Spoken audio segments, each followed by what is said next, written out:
Welcome to the world of how Julius Caesar carved his path to ultimate authority. Tonight, we begin a journey into the intricate dance of Roman politics, exploring the very steps Caesar took to gain and hold power. Now, find that perfect spot to settle in. Maybe a cozy chair, or perhaps you're already tucked away in bed. Wherever you are, allow yourself to sink a little deeper into comfort. Let your shoulders relax and take a slow breath. Tell me, where are you tuning in from? And what time is it? Evening or morning in your perfectly chaotic schedule? It's a delight to have you here, no matter what hour you've chosen for this quiet exploration. If you enjoy these journeys through history, please consider subscribing so you don't miss a single step as we unravel these fascinating stories. It helps us keep this exploration going, and you'll always be in the loop. And now, let's drift back to a time when Rome was a republic that Caesar would soon reshape entirely. Imagine the bustling forums and the disciplined legions, the seeds of his ambition already sown. The great city of Rome, even in its moments of supposed peace, thrummed with a nervous energy. The Forum, that central heart of the Republic, was a constant swirl of activity. Here, citizens gathered, voices rising and falling like the tide, lawyers presenting cases, merchants haggling over goods, and politicians delivering speeches to eager or restless crowds.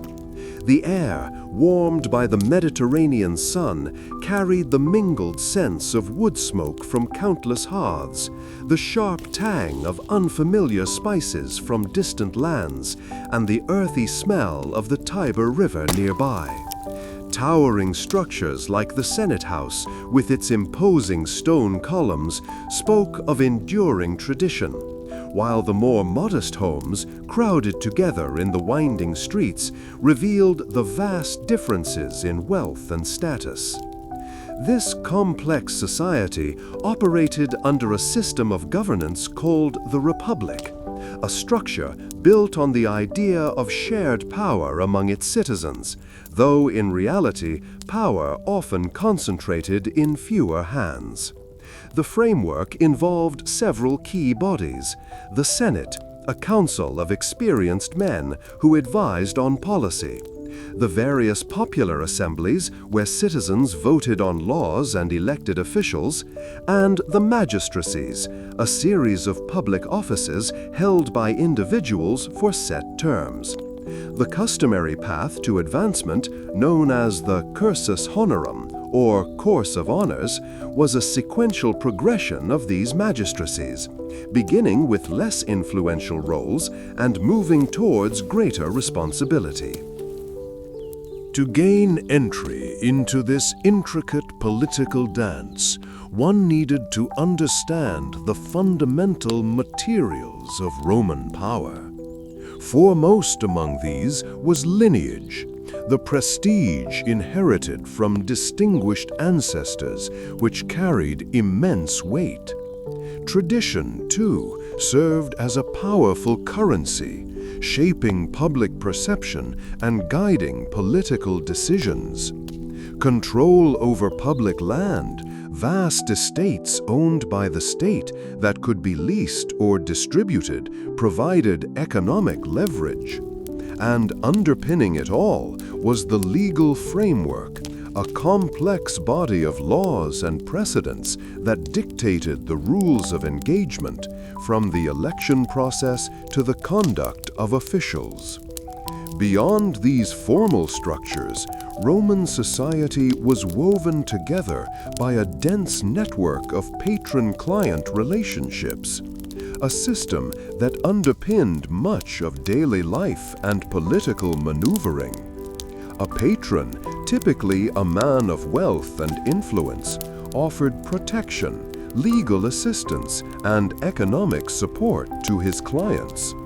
In return, these clients provided unwavering loyalty, political support, casting votes as directed, and often attending their patron in public.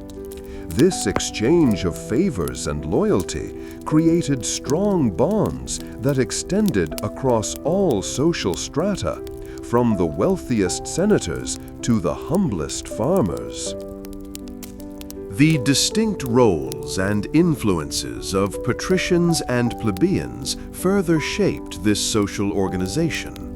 Patricians, the older aristocratic families, traditionally held privileged positions and dominated many of the high offices. Plebeians, the common citizens, often had to fight for their rights and representation, creating a dynamic of competition and sometimes tension within the republic's structure. Scholarly discussions continue to explore the inherent strengths and weaknesses of this system. Some argue the republic's design contained the seeds of its own destruction, while others contend that ambitious individuals like Gaius Julius Caesar actively worked to exploit and ultimately dismantle its careful balance. Within this vast city, the Senate House stood as a symbol of deliberative authority. Imagine entering its walls. The rustle of heavy wool togas, the low murmur of voices as senators found their places, perhaps according to their seniority or faction. The very air inside, often cooler than the bustling streets outside, seemed to carry a weight of ancient decisions and ongoing debates. Seating arrangements were significant, dictating proximity and the flow of influence during discussions. The solemnity of the proceedings was palpable, a carefully maintained performance of Roman gravitas. The process of campaigning for election to the various magistracies was a demanding, year-round endeavor. Candidates, often referred to as ambitiosus for their constant striving, understood the critical importance of public visibility. This involved not merely standing for office, but actively seeking out voters, attending public gatherings, and delivering persuasive speeches. The art of persuasion was paramount, requiring a deep understanding of public sentiment and the ability to connect with citizens on various levels. Securing endorsements from respected figures and cultivating a broad base of support were essential steps in building a successful campaign. The financial requirements for such campaigns were substantial, forming a critical material for success. Candidates needed funds for various expenses, including the staging of public games and festivals to win popular favor, the distribution of small gifts or payments to potential supporters, and the maintenance of a dedicated team to manage their campaign efforts.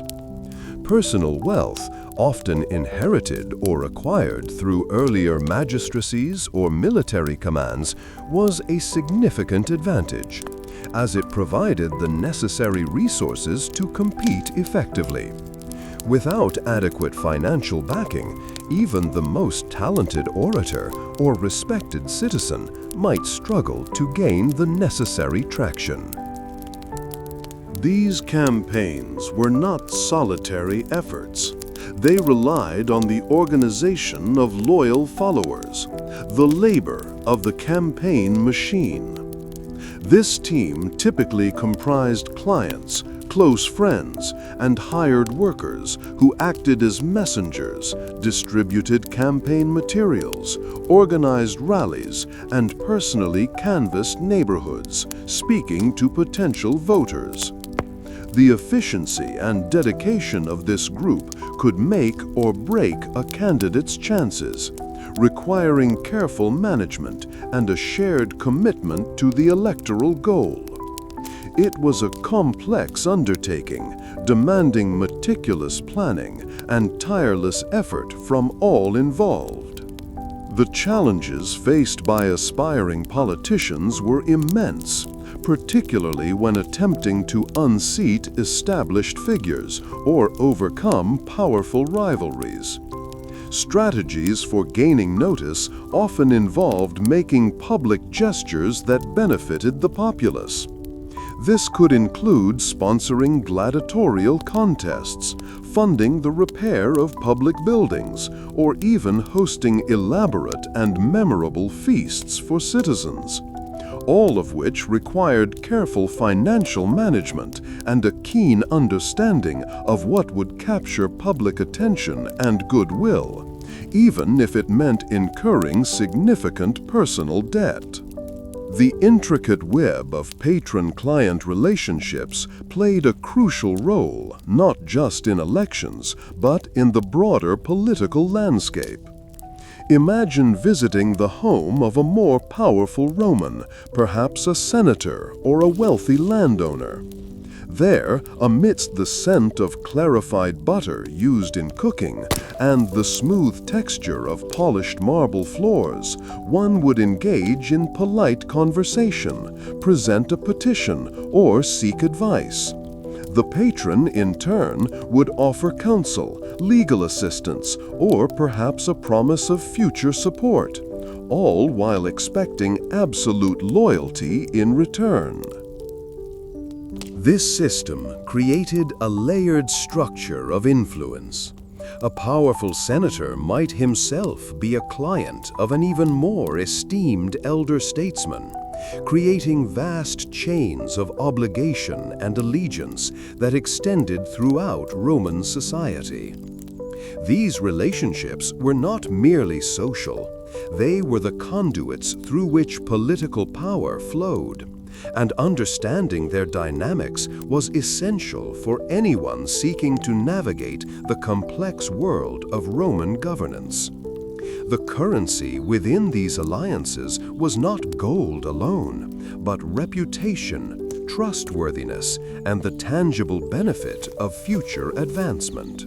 Contemporary sources, such as the extensive letters of Marcus Tullius Cicero, offer a remarkable glimpse into the workings of these personal networks. Cicero's correspondence reveals not only the formal exchanges, but also the anxieties and calculations involved in maintaining these relationships, the constant need to secure loyalty, and the worry that a misstep could alienate a crucial supporter. These letters paint a vivid picture of the personal investment required to build and sustain a political following in the Republic.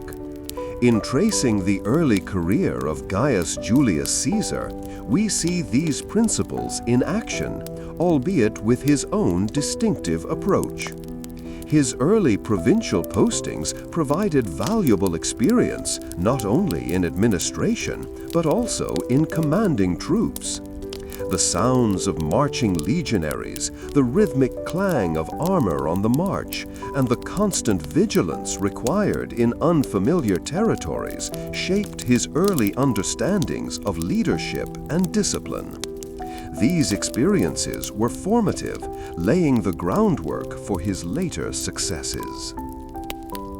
Caesar also cultivated a strong connection with the common people, often aligning himself with figures like Gaius Marius and Lucius Cornelius Cinna, who had enjoyed popular support. He employed sympathetic rhetoric and engaged in public gestures designed to resonate with the masses, perhaps promising reforms or speaking out against the perceived injustices of the senatorial elite. This early association with popular causes helped to build a base of support independent of the traditional aristocratic networks.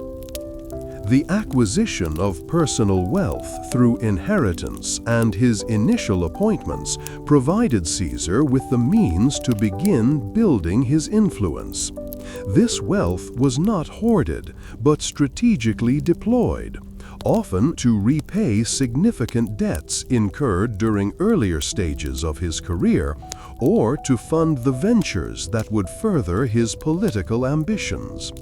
The careful management of these financial resources was a key component of his strategy, demonstrating a pragmatism that would serve him well.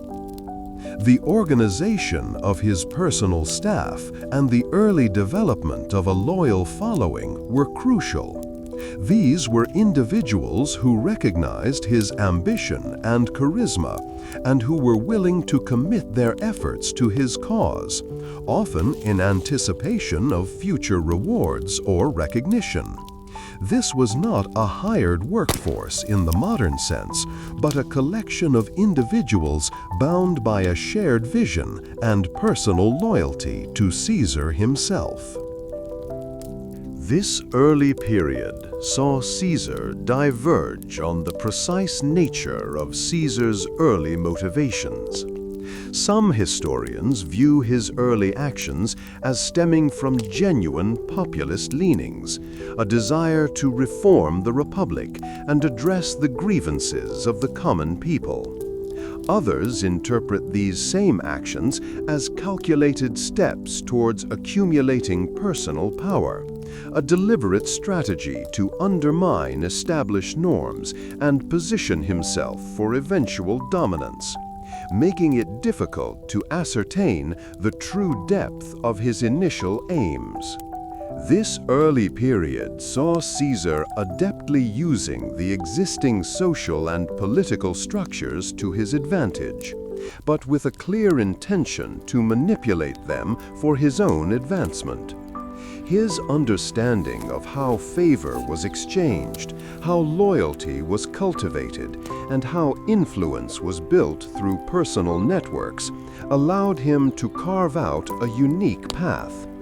These early efforts, though perhaps less grand than his later exploits, represented the foundational work of a master strategist learning to operate within and against the established system.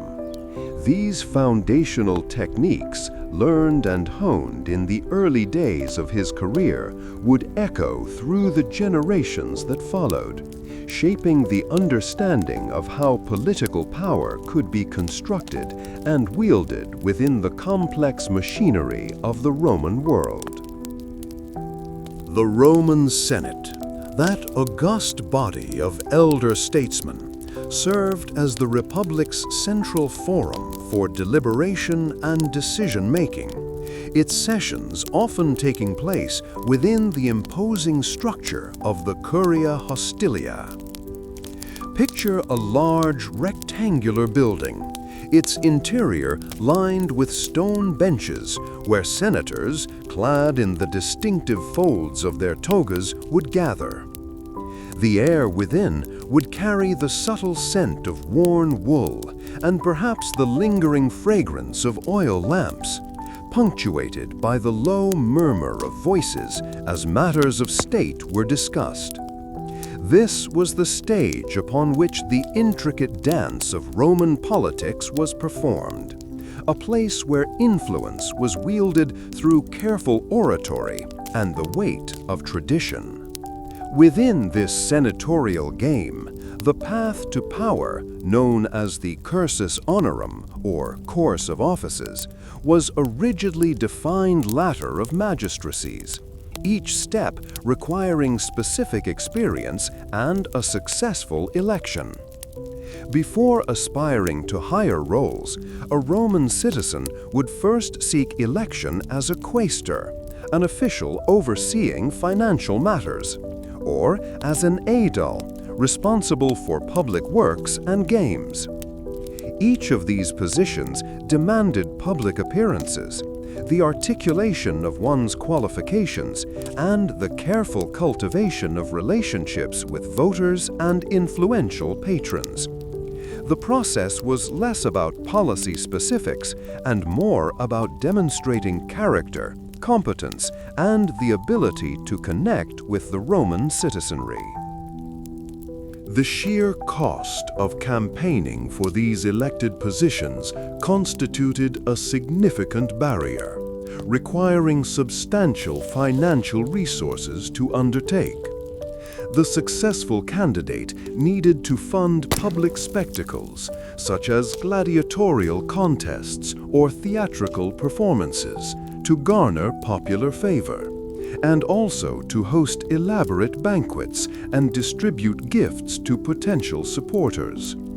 Personal wealth, often inherited from aristocratic lineage, was therefore an indispensable material for political advancement, providing the necessary capital to compete in the electoral arena. Without a ready supply of funds, the ambitious Roman found their aspirations severely limited by the economic realities of the Republic. To manage the immense logistical demands of campaigning, candidates relied on dedicated teams or networks of support. These groups comprised loyal clients who owed their patrons service and allegiance, as well as close friends and associates who lent their influence and manpower. Hired workers, often freedmen or those seeking favor, were also employed to distribute messages, organize public gatherings, and canvass voters in the city's neighborhoods. This organized labor force was essential for reaching a broad electorate and projecting an image of widespread support. Navigating this system presented considerable challenges, particularly for those seeking to rise above established political figures or to break into entrenched families. Overcoming the advantages of lineage and existing networks required strategic brilliance and often a willingness to undertake costly public works or sponsorship to gain wider recognition. Hosting exceptionally grand feasts, for instance, could draw significant attention and goodwill, but demanded meticulous financial management to avoid crippling debt. Thus, gaining notice was a carefully calculated endeavor, blending public generosity with shrewd personal investment. The process of seeking votes involved a series of carefully orchestrated public appearances and personal appeals. Candidates would often walk through the forum, the bustling heart of Rome, shaking hands, acknowledging citizens by name, and listening intently to their concerns. These interactions were not merely polite exchanges. They were vital opportunities to gather support and gauge public sentiment. The physical act of engaging with voters, offering reassurance, and projecting an image of approachability was as critical as any formal speech or public announcement in securing an electoral victory. Furthermore, the art of persuasion was paramount in this senatorial game. Orators and speechwriters played a crucial role in crafting messages that resonated with the Roman populace, emphasizing civic virtue, military success, or promises of improved public services. These carefully worded appeals, often delivered in public forums or through written pamphlets, were designed to highlight a candidate's strengths and subtly undermine the reputations of rivals. The ability to connect with the collective mood and to articulate a compelling vision for Rome's future was a powerful tool in the electoral arsenal. Securing endorsements from influential figures within the Senate or from respected members of the equestrian order, the wealthy business class also lent significant weight to a candidate's campaign. These endorsements signaled a level of approval that could sway undecided voters and provide crucial introductions to new networks of support. Building these alliances required considerable diplomacy and a demonstrated understanding of Roman political dynamics. often involving promises of future support or shared benefits. This web of connections was a tangible representation of a candidate's standing and potential influence. The financial materials required for these campaigns extended beyond mere expenditures on games or feasts. A candidate often needed to secure loans or credit from wealthy financiers, further deepening the reliance on financial backing.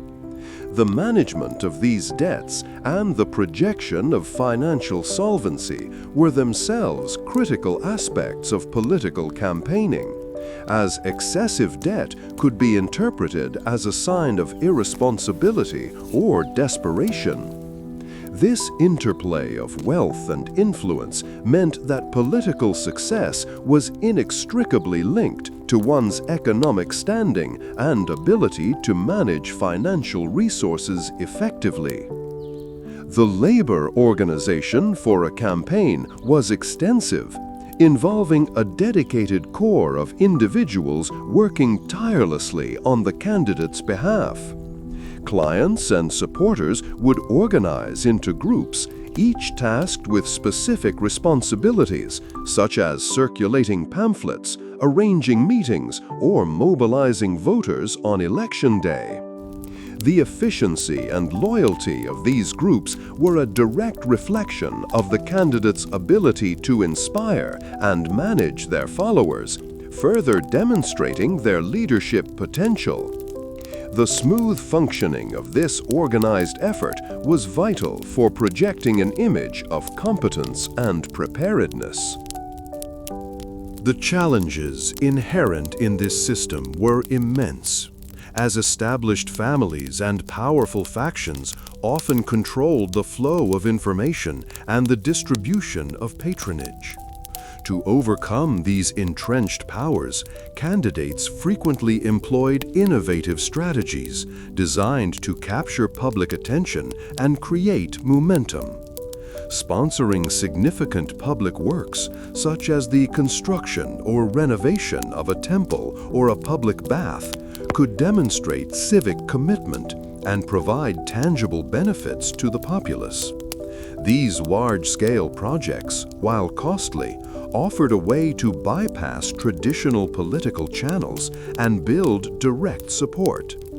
Thus, the senatorial game was a complex interplay of personal ambition, financial acumen, and social maneuvering, played out on the grand stage of the Roman Republic. The successful navigation of the cursus honorum required not only an understanding of established procedures, but also the ability to adapt, persuade, and inspire loyalty. The meticulous planning and resource management involved in even the earliest stages of a political career laid the groundwork for the larger maneuvers that would shape Roman history. This systematic approach to advancement, from the initial pursuit of minor offices to the eventual attainment of consulship, required a deep understanding of how the republic's structures could be utilized or, at times, subtly manipulated. It begs the question: how did an individual, no matter how driven, truly gain mastery over such intricate systems of power and influence? The experience of campaigning, the necessity of building and maintaining networks, and the constant evaluation of resources against objectives were all integral to the process of achieving prominence within this demanding political environment. The skilled hands had shaped public opinion and political favor into lasting form. The intricate web of Roman society rested not just on laws or legions, but on a complex system of personal loyalties and interwoven commitments, a structure that shaped every interaction, from the grandest political negotiation to the simplest village transaction. These relationships, known as patron-client ties, formed the very sinews of power, connecting individuals across the social spectrum in a reciprocal dance of duty and expectation. Consider the household of a prominent Roman. It was not merely a place of dwelling, but a hub of activity, where a steady stream of clients, ranging from esteemed senators seeking advice to common tradesmen needing a favor, would arrive each morning. The patron, in turn, offered protection, legal assistance, and sometimes even financial support, while the client pledged unwavering loyalty, political backing, and respect. A system that provided stability and influence in a constantly shifting world. Within these sprawling networks, the exchange of favors and influence operated like a meticulously managed ledger, where reputation and the promise of future advancement served as the most valuable currency, far more potent than mere coin. A powerful patron might grant a client a position within his administration, an advantageous marriage alliance, or even a portion of his vast estates. Tangible benefits that cemented loyalty and expanded the patron's reach. In return, these clients would rally to his cause, cast votes in his favor during elections, and provide him with the support needed to navigate the treacherous currents of senatorial politics, a constant negotiation of power and obligation. The very air in these private audiences, perhaps tinged with the aroma of roasted lamb from a midday meal, was thick with the unspoken understanding of mutual benefit, a tacit agreement binding all involved. This layered system meant that even the most powerful men were themselves clients to those even higher on the social ladder, creating vast chains of influence that extended from the humblest farmer to the highest consul. A senator, for instance, might be a client to a triumvir, who in turn was allied with another leading figure, forming a complex hierarchy where each individual's status and power were defined by their connections. This meant that success in public life often depended less on innate ability and more on the strength and loyalty of one's personal entourage, a constant cultivation of relationships that required perpetual attention and careful management. For a rising figure like Gaius Julius Caesar, mastering this intricate dance of allegiance was not merely advantageous, it was essential for survival and advancement. The profound importance of these personal bonds is vividly illustrated in the extensive writings of Marcus Tullius Cicero, a man deeply enmeshed in the political life of the late Republic. His correspondence, filled with anxious discussions of alliances, favors owed, and potential betrayals, offers a unique window into the anxieties and strategies that permeated Roman social and political organization. Cicero constantly worried about maintaining his own network of clients and patrons, recognizing that the slightest misstep could unravel years of careful cultivation, leading to a loss of prestige and political standing. This constant awareness of shifting loyalties and the delicate balance of obligations underscores how central these personal relationships were to the fabric of Roman power. The very act of forging these connections involved meticulous attention to detail, extending even to the spaces where these interactions took place. For Romans understood that environment profoundly shaped outcomes. A senator's private villa, with its cool marble floors and shaded peristyle gardens, offered a more intimate and controlled setting for sensitive discussions than the bustling public baths where whispers and gossip were more readily exchanged. Even the flavor of the wine served, perhaps a rich Falernian offered during a private dinner, was chosen to enhance the atmosphere of conviviality and shared purpose, creating an experience that fostered trust and reinforced the patron's generosity. These carefully curated environments were not accidental, but deliberate tools in the constant effort to build and maintain influence. The logistical support required to sustain such a vast system of personal obligations was considerable, involving an entire network of individuals dedicated to managing the flow of information, favors, and political support. Scribes meticulously recorded requests and promises. Messengers conveyed vital communications across the city and the provinces. And loyal attendants ensured that patrons were always presented in the best possible light. This organized labor, often composed of freedmen and trusted clients, was crucial to the effective operation of these networks, enabling powerful figures to project an image of constant availability and unwavering support, even when managing countless simultaneous commitments. It was a testament to the organized complexity of Roman life.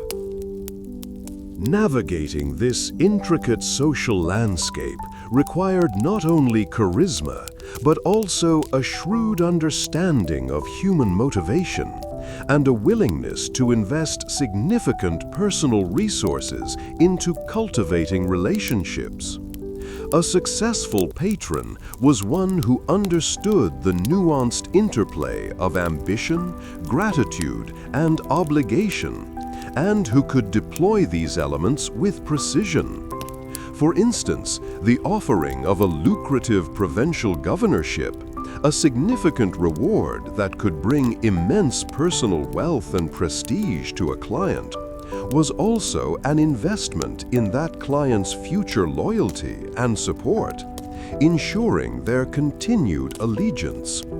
Such strategic bestowals were a critical component of building a powerful and reliable base of support, a cornerstone of any successful political career in Rome. A rather surprising yet vital aspect of this system involved the public celebration of religious festivals and games, not merely as displays of piety or entertainment, but as crucial opportunities to publicly demonstrate generosity and build goodwill. A prominent figure sponsoring a lavish gladiatorial contest or a grand public feast was not simply indulging the populace. They were actively investing in their own public image and solidifying their relationships with a wider segment of society. This public performance of magnanimity allowed individuals to showcase their wealth and influence, attracting new clients and reinforcing the loyalty of existing ones through shared experiences and visible displays of patronage. It was a calculated performance for a vast, discerning audience. The intellectual groundwork for understanding these complex social dynamics was laid through centuries of observation and practice, leading to a sophisticated awareness of how personal connections could be leveraged for political gain. While some historians today debate whether this system was inherently corrupting or simply an adaptation to the Republic's unique social structure, its effectiveness in consolidating power and influencing events is undeniable. It provided a framework through which individuals could ascend the political hierarchy, amass wealth, and ultimately exert control over the state, a system that figures like Caesar would learn to master and, in time, profoundly reshape. Such connections marked a turning point in the craft of influence. The early years in Rome presented a complex stage for any young man seeking advancement, and Gaius Julius Caesar was no exception. Following the established path of the cursus honorum, which detailed a sequential progression through various public offices, required a deep understanding of Roman social dynamics. He understood that while lineage provided a foundation, it was active engagement with the populace and the cultivation of personal connections that truly built influence. This understanding guided his initial steps, moving him beyond the esteemed but often insulated circles of the senatorial elite into the more tangible realm of public service and military training. His first provincial postings offered invaluable experience in command, an early opportunity to lead troops and understand the practicalities of military organization. While stationed in Asia Minor, he observed firsthand the discipline and structure of Roman legions, noting the sounds of marching feet echoing across dusty plains, and the rhythmic clang of armor during drills. These experiences were formative, demonstrating how effective leadership was not just about giving orders, but about fostering a shared sense of purpose among soldiers. Such practical knowledge, gained far from the familiar forum, provided a crucial grounding for the more abstract political battles ahead. Caesar recognized that popular appeal was a potent force in the Republic, a tool that could be leveraged against entrenched senatorial opposition. His association with figures like Gaius Marius, a celebrated general who championed the common soldier, and his uncle Lucius Cornelius Cinna, both of whom had challenged senatorial authority, placed him within a powerful political current. This alignment, though politically risky, allowed him to cultivate a sympathetic ear among the plebeians, the common citizens of Rome, through carefully chosen public gestures and carefully worded rhetoric that resonated with their aspirations and grievances. The acquisition of personal wealth played a significant role in these early years, enabling him to meet the considerable expenses associated with building a political following. This wealth, derived partly from his inheritance and partly from his early appointments, was not hoarded but strategically deployed. He understood that financial resources were essential for repaying debts incurred during initial campaigns or social obligations, and more importantly, for financing the public games and festivals that garnered popular favor, effectively turning personal capital into political influence. The organization of his personal staff represented an early form of labor management, a microcosm of the larger political machine he would later command. These were not merely servants, but loyal individuals tasked with specific roles, managing his correspondence, organizing his public appearances, and relaying messages across the city.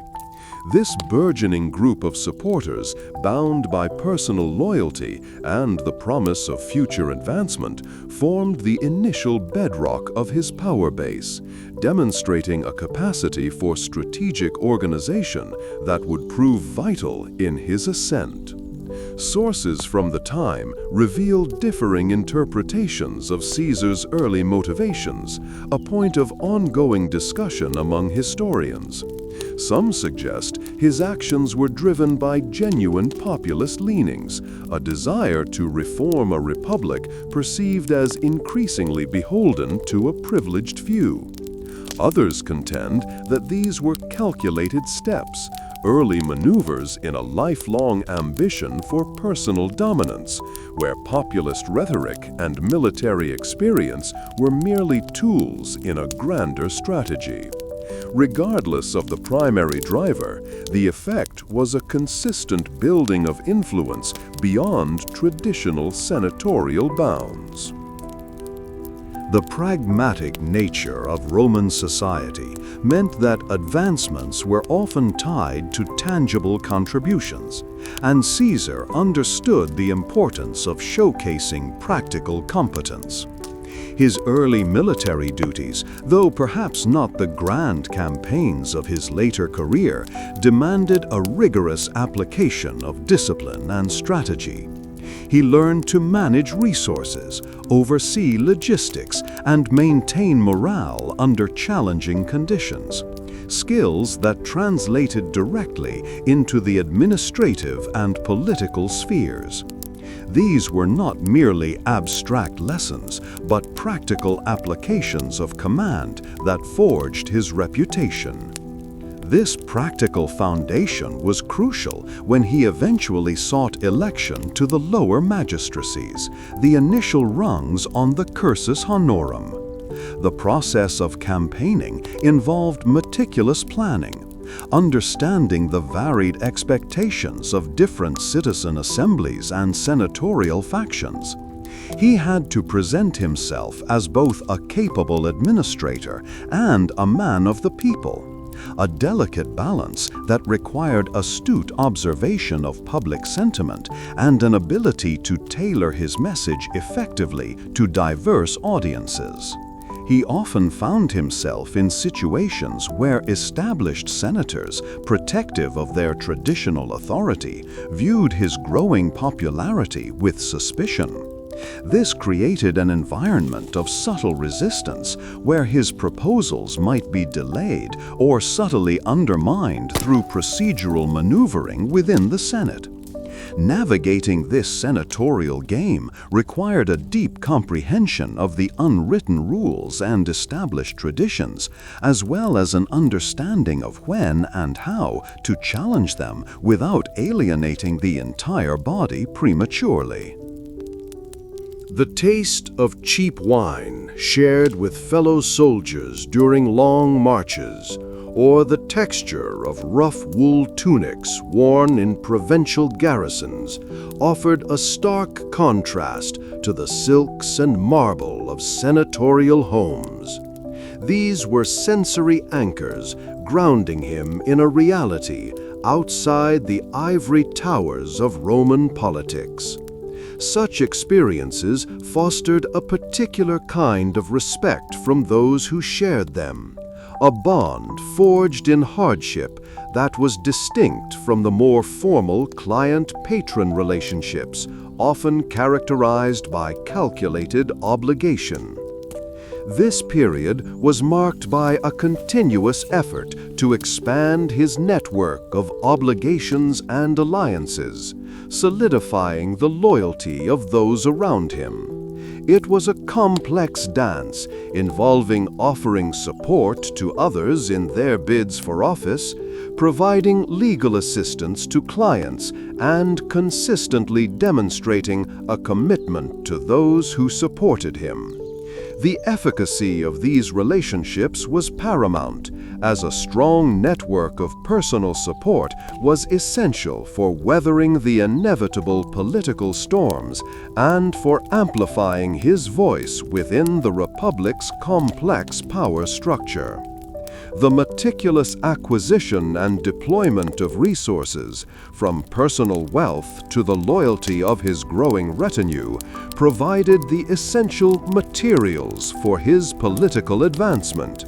This was not merely about accumulating assets, but about their strategic application to build influence and repay the considerable debts incurred during his early career and political campaigns. This careful management ensured that he could operate with a degree of financial independence, less beholden to the whims of senatorial factions who controlled state finances. As he moved through the early stages of his career, Caesar consistently demonstrated an ability to organize and motivate. Whether it was managing a small contingent of troops in a minor skirmish or orchestrating the support of a faction in the Roman assemblies, his talent for leadership was evident. This organizational prowess, combined with his growing popular support and his strategic alliances, began to position him as a significant, albeit still rising, force within the Roman Republic, ready to navigate more complex challenges.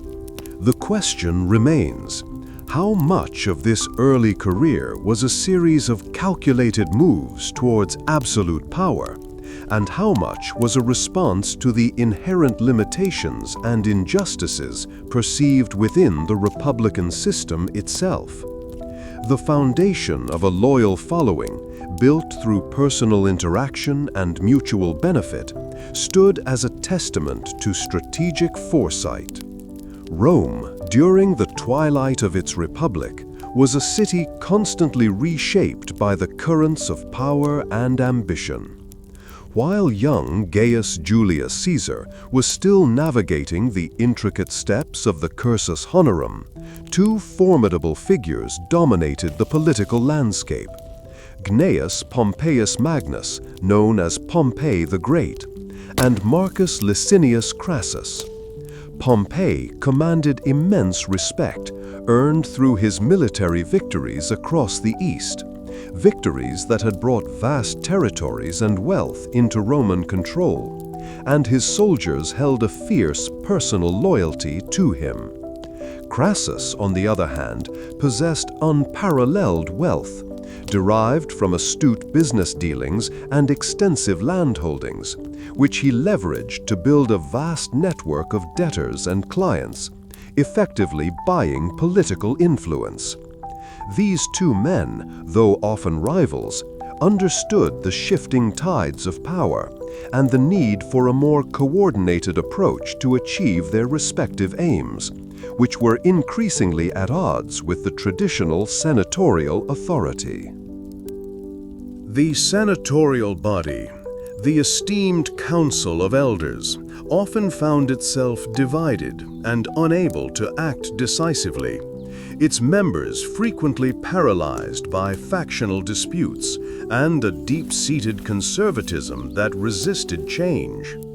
Pompey, having recently returned from his eastern campaigns, desired land for his veteran soldiers and confirmation of his eastern settlements, a request the Senate debated with painful slowness, allowing political enemies to obstruct him. Crassus, conversely, sought greater influence within the financial guilds and desired a military command to match Pompey's prestige, but found his proposals similarly stalled by a wary Senate. It was within this environment of senatorial indecision and personal ambition that the groundwork for an unprecedented political alliance began to form, an understanding that would bypass the established procedures and concentrate influence in fewer hands. The arrangement that developed between Caesar, Pompey, and Crassus was not a formal treaty etched on parchment, but rather a private understanding, a pact forged in shared frustration with the Senate's inertia and a mutual recognition of each other's strengths. Caesar, as consul-elect and possessed of considerable oratorical skill and growing popular support, provided the political acumen and the connection to the common people that the other two lacked. This triumvirate, as it would later be known, was a strategic pooling of resources and influence, designed to advance the individual goals of its members by presenting a united front, effectively presenting themselves as indispensable to the Republic's stability.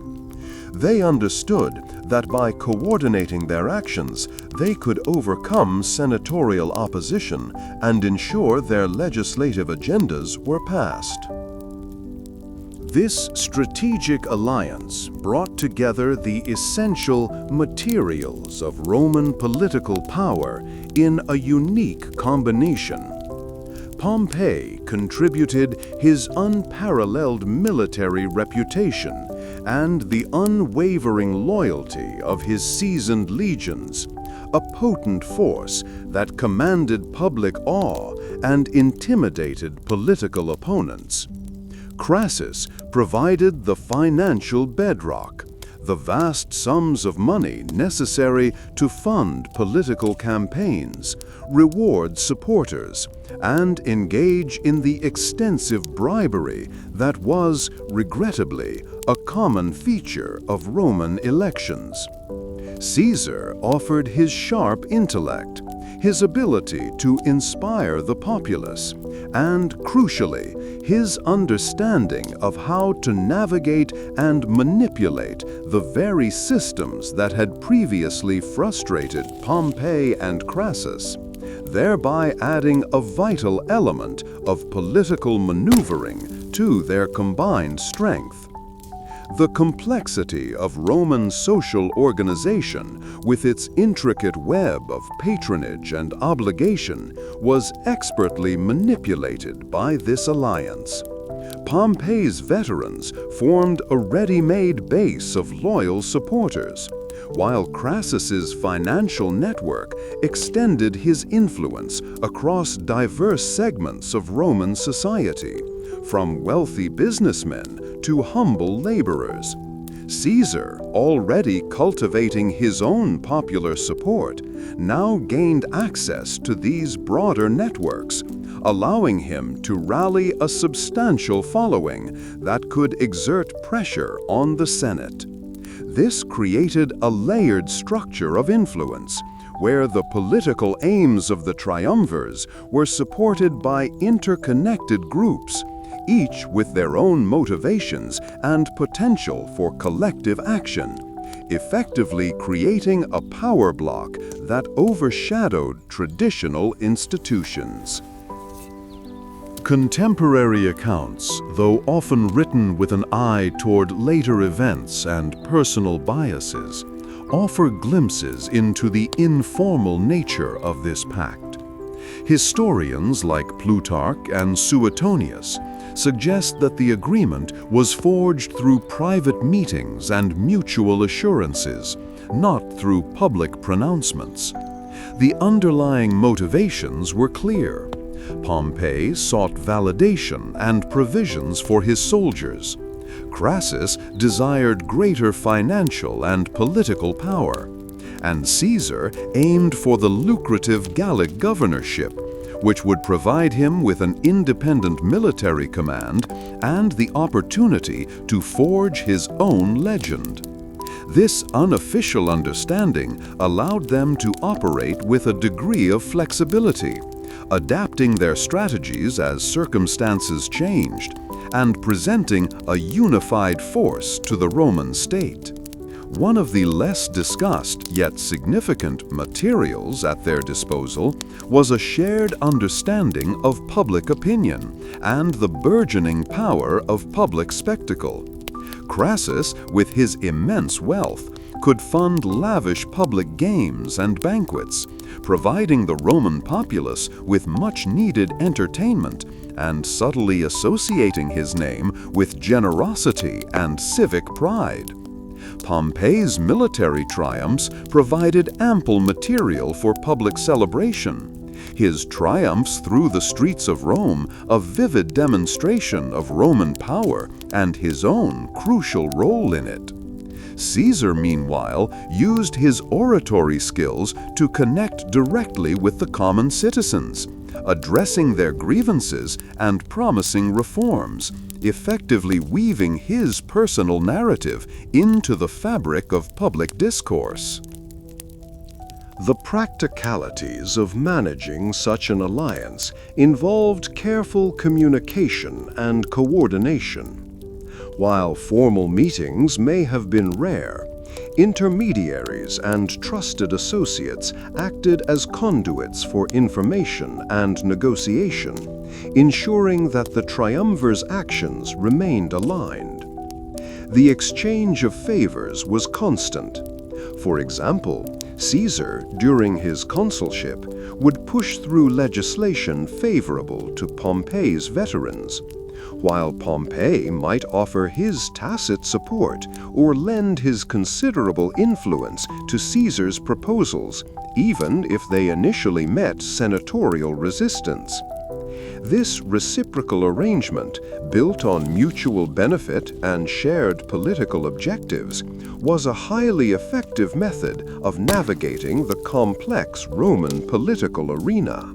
This convergence of personal ambition, financial backing, and popular appeal allowed the triumvirs to bypass established senatorial procedures with remarkable success. When the Senate resisted Pompey's demands for land distribution, Caesar, as consul, simply pushed the legislation through the popular assemblies, effectively ignoring the senatorial veto. Crassus used his financial leverage to sway votes and influence key senators, ensuring that their collective interests were protected. This demonstrated a crucial shift in power dynamics, where influence was no longer solely derived from senatorial rank or tradition, but from the ability to command popular support and financial resources, a potent combination that redefined the mechanics of Roman governance. This potent combination of military backing, financial clout, and popular charisma effectively neutralized senatorial opposition, at least temporarily. While many senators viewed this arrangement with deep suspicion, and some vehemently opposed it, their fragmented efforts were insufficient to counter the united front presented by the triumvirs. They operated with a degree of efficiency and decisiveness that the fractured Senate could not match, and this very effectiveness further cemented their influence. The alliance, though informal, created a powerful engine of political change, driving forward agendas that the traditional Republican system struggled to contain. And it was this successful maneuver that opened new pathways for further political maneuver. The Roman Republic, a complex tapestry of shared governance and tradition, had begun to fray at the edges, setting the stage for Gaius Julius Caesar's ascent. His consulship, the zenith of elected office, became a crucible for testing the Republic's resilience, revealing both its strengths and its profound vulnerabilities.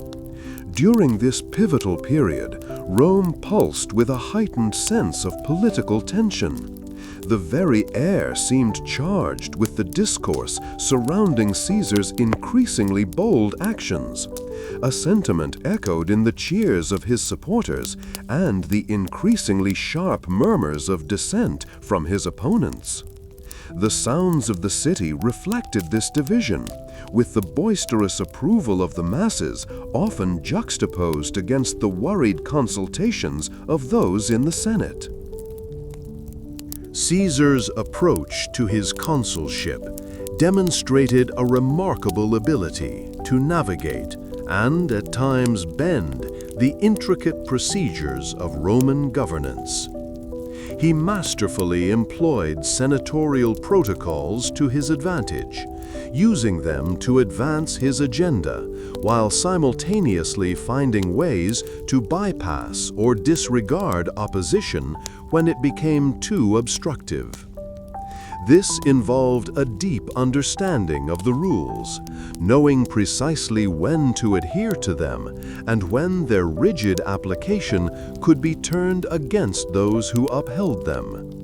A technique requiring constant vigilance and a keen awareness of developing political currents. The political maneuvering Caesar undertook during his consulship was a calculated process designed to secure his popular support and consolidate his power base.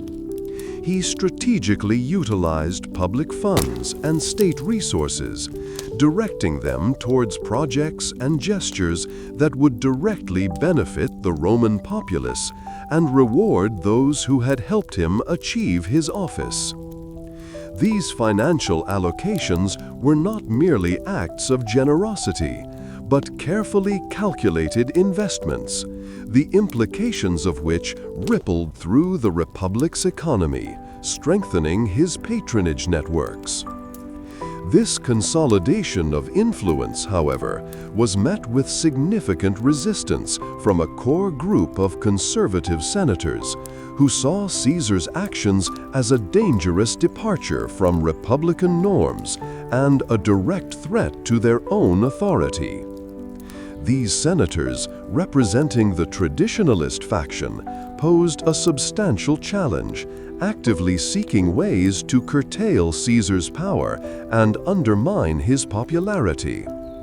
Their opposition forced Caesar to develop and employ innovative strategies to counter their maneuvers and maintain his momentum. One of Caesar's most effective countermeasures involved the strategic deployment of loyal tribunes, individuals who possessed the power to veto senatorial decrees. By ensuring these tribunes were aligned with his objectives, Caesar could neutralize or block any unfavorable legislation or attempts to curb his authority. This reliance on the tribunate demonstrated his understanding of how to leverage specific Republican offices to achieve his aims, effectively turning one of the Republic's checks and balances into a tool for his own advancement. The meticulous planning required to secure the loyalty of these tribunes and coordinate their actions was a testament to his organizational skill. The scholars of later eras would ponder the true nature of Caesar's consular actions, engaging in a debate that continues to this day. Some viewed his agenda as a series of necessary reforms intended to address the Republic's growing structural issues and the needs of its expanding citizenry, which had outgrown the old system. They saw his drive as a force for progress, adapting Roman governance to new realities and expanding opportunities for many. Conversely, other scholars interpret Caesar's tenure as consul as a more blatant and calculated grab for personal power, arguing that his actions were less about reform and more about systematically dismantling the established order to pave the way for his own dominance. From this perspective, his use of senatorial procedures and the tribunate was a cynical manipulation, designed to weaken opposition and centralize authority, thereby concentrating unprecedented power in his own hands, a trajectory that ultimately steered the Republic toward a more autocratic future. This period in Rome was marked by a tangible shift in the city's atmosphere, where the traditional rhythms of senatorial debate were increasingly punctuated by Caesar's decisive interventions. The bustling forum, usually a place of vigorous but contained political exchange, now throbbed with a different energy, as the populace, swayed by Caesar's appeals and the tangible benefits he provided, became a more active and often partisan participant in political events. The sounds of the city seemed to amplify his actions, with public pronouncements met by waves of cheers or frustrated groans, depending on one's alignment. The tangible materials of Caesar's power during this time were multifaceted, extending beyond mere personal charisma to include the judicious use of public finances and the strategic allocation of state resources. These resources were channeled into public works, feasts, and games that directly cultivated the favor of the plebeians, creating a feedback loop where his popularity was visibly reinforced by material benefits. The financial implications of these policies were substantial, impacting Roman wealth distribution and solidifying his economic influence alongside his political standing. Beyond the financial, Caesar's mastery of human organization was evident in his ability to orchestrate support and manage opposition. He cultivated a dedicated following not only through public gestures, but also through the careful management of personal relationships, fostering loyalty that extended beyond mere political affiliation. This intricate network of support was essential for his campaign of persuasion and for neutralizing the influence of his senatorial adversaries, requiring constant communication and reinforcement of shared interests. The challenges Caesar faced were immense, stemming from the deep-seated traditions and the entrenched power of the senatorial elite who sought to maintain the existing political structure.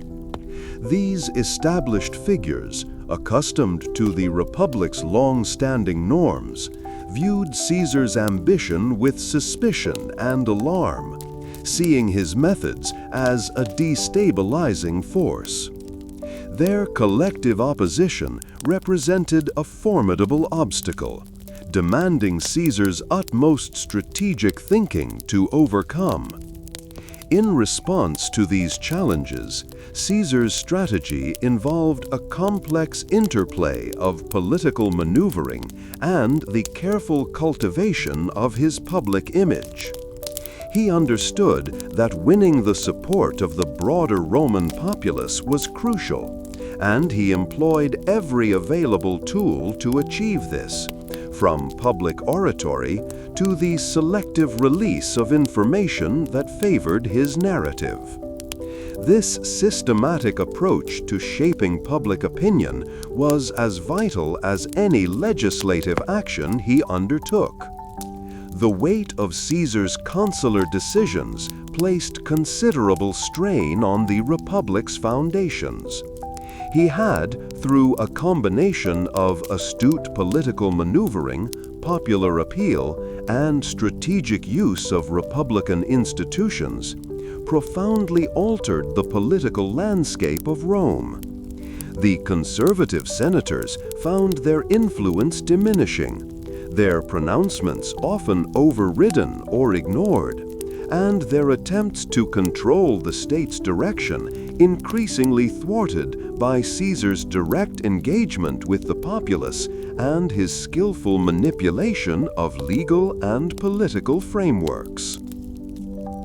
This period of intensified political activity and opposition meant that the traditional pathways of senatorial deliberation were often bypassed or overridden, creating a sense of unease among those committed to the established order. Caesar's actions, while lauded by his supporters as necessary adaptations, were seen by his opponents as direct attacks on the very principles of the Republic, setting a precedent for future challenges to senatorial authority. The carefully constructed edifice of shared power was now undeniably leaning under the force of a single determined will. The financial underpinning of Caesar's popularity and his ability to overcome senatorial opposition was a key component of his strategy.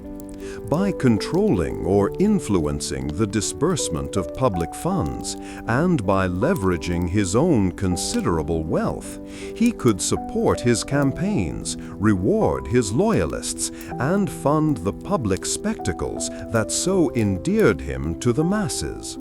This financial leverage allowed him to operate with a degree of independence that many of his rivals lacked, making him a formidable force in the political arena. Considering the intense debates surrounding Caesar's consulship, it is evident that his actions served as a powerful catalyst for change, forcing Romans to confront the Republic's capacity for adaptation in the face of emergent ambition. The fundamental question remains: were these measures the necessary steps of a reformer adapting to changing times, or the calculated moves of a man systematically dismantling an old system to build his own? The tangible outcome was a republic significantly altered, its institutions tested and reshaped by his determined will. The carefully crafted decrees and the newly reinforced networks of loyalty now held their place in the growing structure of Caesar's influence. The vast lands of Gaul, a territory of countless tribal communities and varied terrains, now fell under Caesar's governorship. This appointment, secured during his time as consul, granted him command over Roman legions stationed in this northern frontier of the Republic. The landscape here presented a stark contrast to the ordered streets of Rome. Rolling plains gave way to dense forests where the earthy scent of damp soil and decaying leaves was a constant companion. During this period, the sounds of Roman military life mingled with the unfamiliar cadences of native tongues, a testament to the growing Roman presence. Managing multiple Roman legions, each a complex organizational unit, demanded a high degree of logistical and administrative skill. This involved not only directing troop movements and ensuring adequate provisions, but also maintaining a rigid chain of command, from the highest-ranking legates down to the individual soldiers in their cohorts. The training regiments for these soldiers were rigorous, designed to hone their discipline and combat effectiveness through constant drills and exercises, preparing them for the varied challenges posed by the Gallic peoples and the unforgiving environment. The Gallic campaigns provided Caesar with access to immense wealth, a crucial resource for fueling his political ambitions back in Rome. Spoils of war, including captured livestock, valuable metals, and large numbers of slaves, flowed back to Roman coffers and, more importantly, into Caesar's personal treasury. Tribute levied from subjugated tribes added to this considerable income, essentially creating a private war chest that funded his legions, rewarded loyal soldiers, and financed his political operations, thereby building a powerful personal financial base independent of senatorial control. The organization of the legions themselves fostered a deep sense of loyalty not just to Rome, but specifically to Caesar as their commander.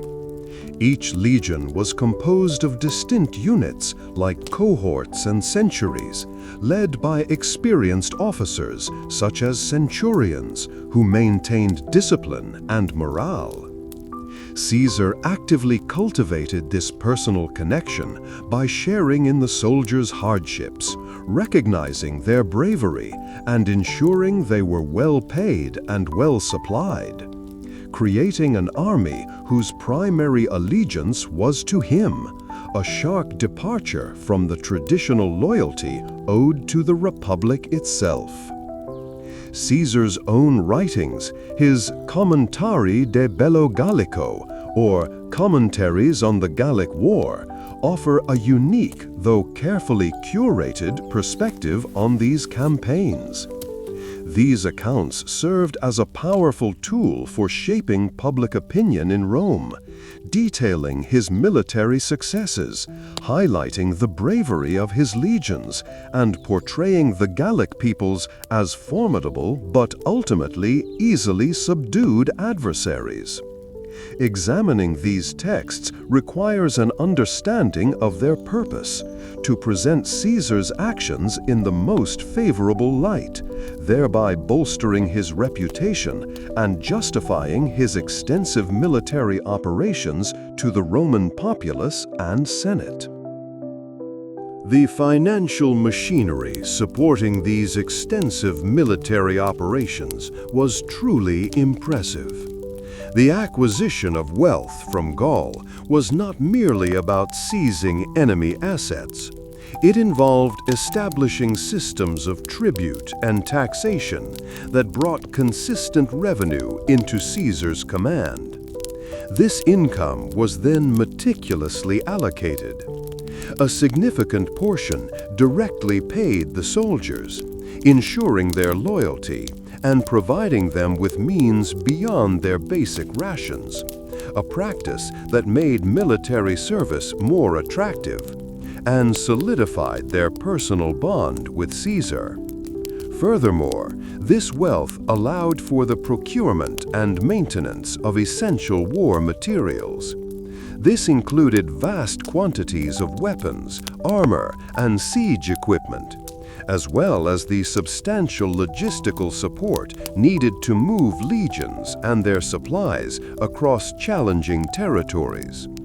The ability to fund these operations independently gave Caesar a significant advantage, allowing him to pursue his objectives without constant reliance on senatorial approval or the allocation of state funds, which often came with political strings attached. The organization of this immense enterprise involved a complex network of administrators, quartermasters, and logistics officers who ensured the smooth flow of resources. These individuals were tasked with managing the collection of tribute, the provisioning of legions, and the oversight of any acquired property or captives.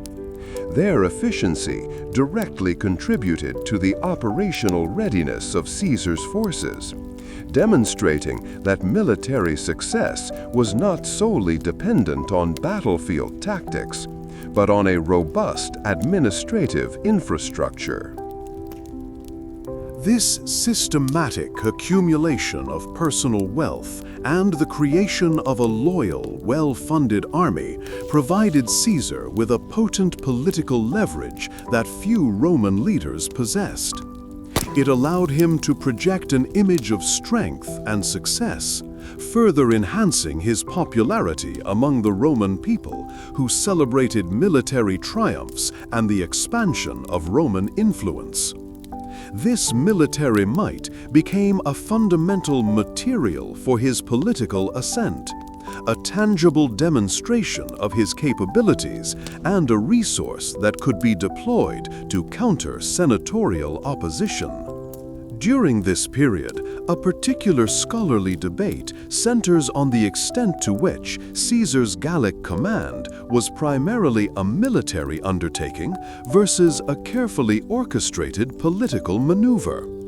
Some historians argue that his motivations were purely opportunistic, aiming to amass personal wealth and military power to challenge the established order in Rome. Others contend that his campaigns were essential for securing Rome's northern frontiers, a necessary defensive measure that incidentally provided him with the resources to advance his career. One often overlooked aspect of this era involves the cultural exchange that occurred, albeit often through conquest. Roman soldiers and administrators encountered diverse Gallic customs, languages, and technologies. While Caesar's writings focus on military engagements, The long-term integration of Gaul into the Roman world involved a gradual adoption of Roman practices by the Gallic peoples, and vice versa, a complex process of cultural assimilation. It is this intricate layering of military, financial, and cultural elements that defined Caesar's tenure in Gaul. The sheer scale of Caesar's ambition became increasingly evident as he marshaled these resources. The legions were not merely stationed in Gaul. They were actively engaged in campaigns that expanded Roman territory and influence significantly. This expansion was directly linked to his growing personal power. As each victory, each new territory brought under Roman control further cemented his reputation and strengthened the loyalty of his troops, all while generating the wealth necessary to fund his future endeavors. These extensive operations in Gaul, the careful management of legions and finances, and the strategic use of his military successes had proven their worth through trial. The deep connection between success in battle and standing in Rome formed the very bedrock of a general's influence. Victories were not merely triumphs over foes, they were carefully cultivated displays of Roman might, celebrated with triumphant processions that filled the streets with the sight of captured standards and the resonant ringing of civic bells, all intended to impress upon the populace the commander's prowess and divine favor. This military success translated directly into political capital, establishing mechanisms through which successful generals garnered immense popularity and cultivated unshakable loyalty among their soldiers, bonds that could then be wielded with considerable force in the arena of state affairs. The spoils of war themselves provided a vital stream of financial independence, allowing these generals to fund their own political campaigns and reward their loyal troops, thereby creating armies that felt personal allegiance to their commander rather than solely to the abstract concept of the Republic. This dynamic meant that the army's structure, forged in the crucible of shared hardship and mutual reliance, transformed into a powerful social unit capable of influencing state affairs far beyond the battlefield. The personal bonds formed in campaign, often reinforced by shared dangers and common triumphs, created a cohesive force whose collective will could sway public opinion and put pressure on the established political order. This period saw a significant debate among scholars regarding the professionalization of the Roman army, with many suggesting that its increasing politicization, a trend markedly accelerated by figures such as Caesar, fundamentally altered its relationship with the state and opened new avenues for military men to ascend to supreme power. The sheer scale of command in a Roman legion demanded an organizational mastery that extended to every facet of military life, from the intricate supply lines that kept vast armies fed and equipped, to the rigorous training regiments that honed raw recruits into disciplined fighting units. The chain of command was meticulously maintained, with each officer, from the centurion to the tribune, understanding their precise role in executing the commander's strategy. This systematic approach to military administration was not merely about battlefield effectiveness. It was a demonstration of order and competence, qualities highly valued in Roman society, and transferable to the administration of the state itself. Such extensive command responsibilities required careful attention to the distribution of resources, ensuring that legions received consistent provisioning and necessary material. The logistics of maintaining multiple legions across diverse and often challenging territories demanded foresight and precise planning, involving the coordination of transport, the management of depots, and the organization of labor for construction and supply duties. This practical demonstration of managerial skill honed on campaign provided a tangible and compelling argument for a general's fitness to govern, as it proved their ability to organize and direct large-scale endeavors efficiently.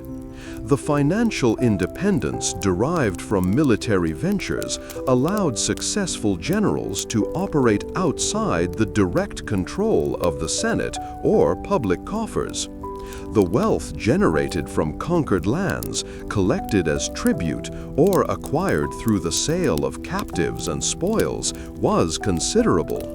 This personal wealth served as the essential material for financing ambitious political careers, enabling the sponsorship of public works, the funding of electoral campaigns, and the rewarding of loyal supporters, thereby creating a self-sustaining power base independent of traditional political patronage.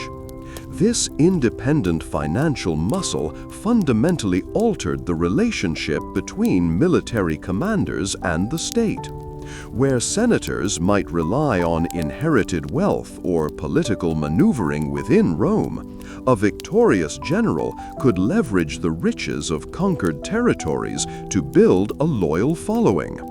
This meant that the allegiance of soldiers often shifted from the republic to the general who provided their pay, their booty, and their glory, creating a potent personal army whose loyalty could be directed towards achieving political objectives. Furthermore, the bonds forged between a general and their soldiers were intensely personal, shaped by shared experiences of danger and triumph. The soldiers saw their commander not just as a leader, but as the embodiment of their success and the guarantor of their rewards. This personal loyalty was a powerful asset, far more reliable than the fickle favor of the Roman populace or the shifting alliances within the Senate. When a general could call upon an army devoted to them, they possessed a formidable tool for political leverage. The careful cultivation of public image through military success was a vital aspect of this process. The visual spectacle of a triumphant general marching with their legions and displaying the captured riches of foreign lands served as a powerful propaganda tool. These parades reinforced the perception of strength, competence, and divine blessing, making such generals immensely popular with the common people and a significant force to be reckoned with in Roman politics. This public adulation, earned on the battlefield, provided a strong mandate that even the Senate found difficult to ignore. The scholarly debate on the politicization of the army continues to explore the ramifications of this shift. While some argue that it was a natural evolution of Roman military practice, others contend that figures like Caesar deliberately fostered this personal loyalty to subvert republican norms and elevate their own authority. Regardless of the precise intent, the observable effect was a military increasingly detached from purely state-serving objectives and more closely tied to the ambitions of individual commanders, a potent force that reshaped the trajectory of Roman governance. The intricate interplay of military glory, personal loyalty, and financial independence created a unique pathway to power in the late Republic, a pathway that Gaius Julius Caesar, among others, mastered. The tangible rewards of victory, coupled with the deep respect earned in command, provided a foundation of support that could be effectively deployed to challenge established political powers. This established a powerful precedent for how military might could be systematically translated into political dominance, a lesson that would echo throughout Roman history and beyond. The seasoned veterans, their faces etched with the memory of countless campaigns, bore the marks of patient dedication. Gaius Julius Caesar understood that controlling how people saw him was as crucial as controlling armies or legislation.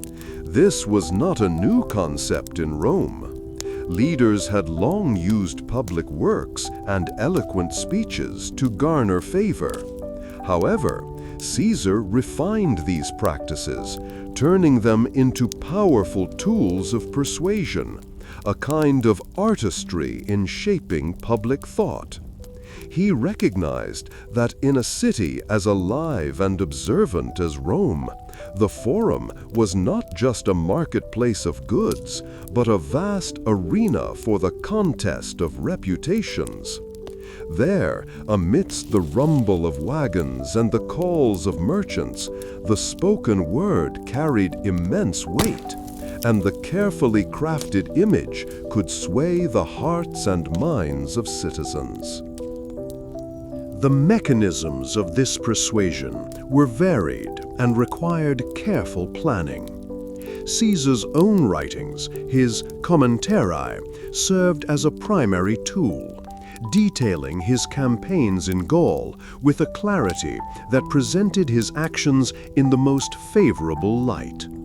These accounts, written in clear, direct Latin, offered a window into his strategic thinking and his personal bravery, making him seem both a brilliant commander and a man deeply invested in Rome's glory. He also understood the power of public spectacles, sponsoring elaborate games and festivals that brought joy and excitement to the Roman populace, creating a deep well of goodwill that he could draw upon during elections or times of political need. The materials for this craft of public image were diverse, reaching beyond mere words and actions. Parchment and ink were essential for his written accounts, painstakingly distributed for public consumption or read aloud in public spaces. Public monuments, built through his influence and often bearing inscriptions that subtly highlighted his achievements, acted as permanent reminders of his contributions. Even the carefully crafted messages delivered by skilled orators in the Forum, amplifying his deeds and criticizing his rivals, represented vital components of his propaganda effort. These were not haphazard occurrences, but meticulously organized campaigns, requiring significant financial investment and an understanding of how to reach the largest audience. To manage these widespread efforts, a dedicated group of individuals formed the backbone of Caesar's communication strategy. Scribes meticulously copied his dispatches and commentaries, ensuring a steady flow of information to different parts of the Republic. Public criers then delivered these messages in bustling squares and public gathering places, ensuring that even those who could not read would hear of Caesar's victories and pronouncements. These hired workers, along with carefully chosen orators who could deliver speeches with passion and conviction, formed Caesar's communication corps, vital for disseminating his narrative across the Roman world. Consider, for instance, his Commentari de Bello Gallico, his own account of the Gallic Wars. While it meticulously details military maneuvers and troop numbers, it also subtly emphasizes his own leadership, his mercy towards defeated enemies, and his commitment to Roman order. He presented complex military challenges as straightforward, with his own brilliance as the inevitable solution. This careful portrayal wasn't merely descriptive. It was designed to build a specific image, that of a capable, honorable, and decisive leader, a necessary figure for Rome's continued stability and prosperity. This method offered a powerful counterpoint to the often bitter accusations leveled against him by his senatorial opponents. This strategic use of personal narrative and public spectacle allowed Caesar to cultivate a powerful following that extended beyond the traditional senatorial elite. While senators relied on lineage and established alliances, Caesar built his support from the ground up, leveraging public acclaim and carefully managed perceptions.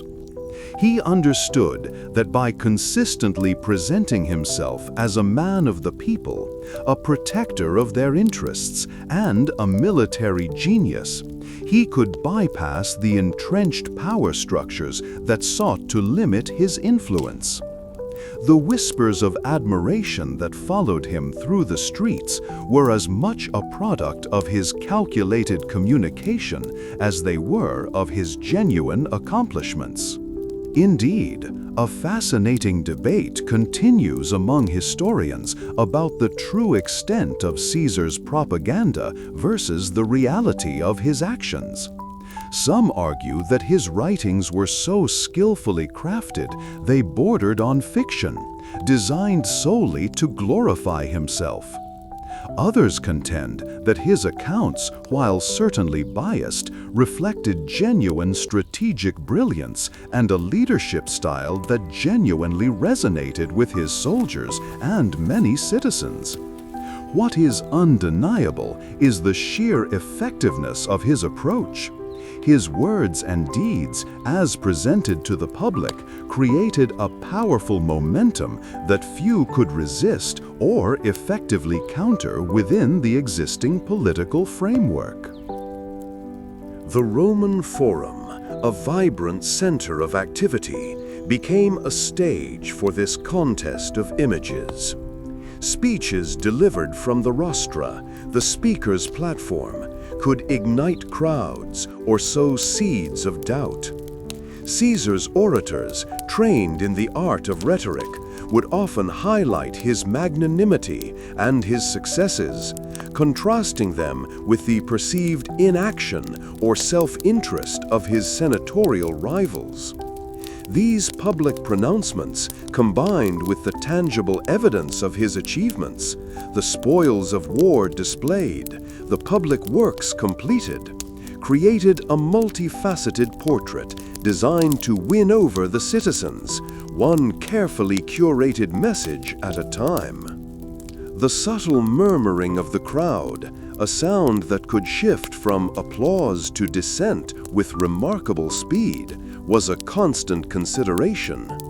Caesar's understanding of this dynamic led him to consistently provide reasons for the populace to support him, whether through generous distributions of grain or by sponsoring magnificent public games that offered a temporary respite from daily struggles. This careful cultivation of popular favor meant that when political storms gathered, he had a strong foundation of public opinion upon which to rely, a testament to the enduring power of a well-managed public image in the complex world of Roman politics. The foundations they laid would support what came after. The charged atmosphere of the Roman Forum often crackled with the intensity of senatorial debates. Here, amidst the imposing marble structures and the milling crowds of citizens, political rivalries were fought not with swords, but with carefully crafted arguments and legal maneuvering. Orators, their togas meticulously arranged, would stand before assembled bodies, their voices ringing out with persuasive rhetoric, while scribes diligently recorded proceedings, and opponents listened with sharp ears, ready to counter any assertion. These public arenas were also stages for more personal attacks, where reputations could be swiftly built or irrevocably damaged by a well-placed accusation or a leaked piece of damaging information. This constant friction between ambitious individuals, each vying for influence, formed the very bedrock of Roman political life. This intricate web of competition demanded a sophisticated understanding of how to exploit the established procedures of the Republic. Gaius Julius Caesar, a keen observer of these dynamics, proved exceptionally adept at navigating these complex systems to his own advantage. He understood that the legal framework, while designed for order, also contained pathways for those who knew how to use them. Consequently, he would meticulously study precedents and the precise wording of decrees, seeking any ambiguity or loophole that could be leveraged. This methodical approach allowed him to strategically obstruct the aims of his rivals, or, conversely, to expedite his own legislative proposals, often by leveraging the support of sympathetic tribunes, officials who held the power to veto actions they deemed harmful to the people. The materials available to politicians in this era were not tangible goods in the way one might think of building stone or metal, but rather intangible assets that held immense value in the political marketplace. Foremost among these were legal precedents, the documented past decisions of the Senate and assemblies that served as guiding principles and often as weapons in political disputes. Equally vital was the art of rhetoric itself, the skill to sway an audience through reasoned argument or impassioned appeal, a talent that required constant practice and refinement. Furthermore, acquiring and strategically deploying damaging information about one's opponents, often gathered through a network of informants, became a crucial component of political warfare, serving to discredit rivals and diminish their influence in the eyes of the public. Furthermore, Caesar demonstrated a remarkable ability to form and dissolve alliances with astonishing speed and pragmatism. Faced with entrenched opposition from established senatorial factions, he would often forge temporary pacts with unexpected partners, uniting forces to overcome a common obstacle. This might involve a temporary agreement with a group of senators who opposed his current agenda, solely for the purpose of blocking a rival's initiative, even if those senators were at other times staunch opponents. Such maneuvering required a profound understanding of the shifting currents of Roman politics, knowing who held sway and where mutual interests, however fleeting, could be found, allowing him to neutralize threats by dividing his adversaries. This capacity for strategic partnership extended even to those with whom he had fundamentally different political outlooks. He recognized that pure opposition without a solid base of support could lead to isolation and impotence within the republic's structure.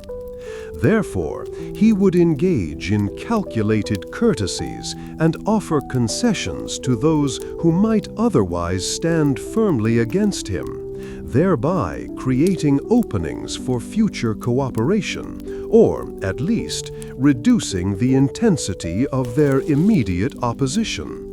This approach meant that even bitter rivals often found themselves in positions where cooperation, however grudging, was necessary for mutual survival or advancement within the highly competitive senatorial arena.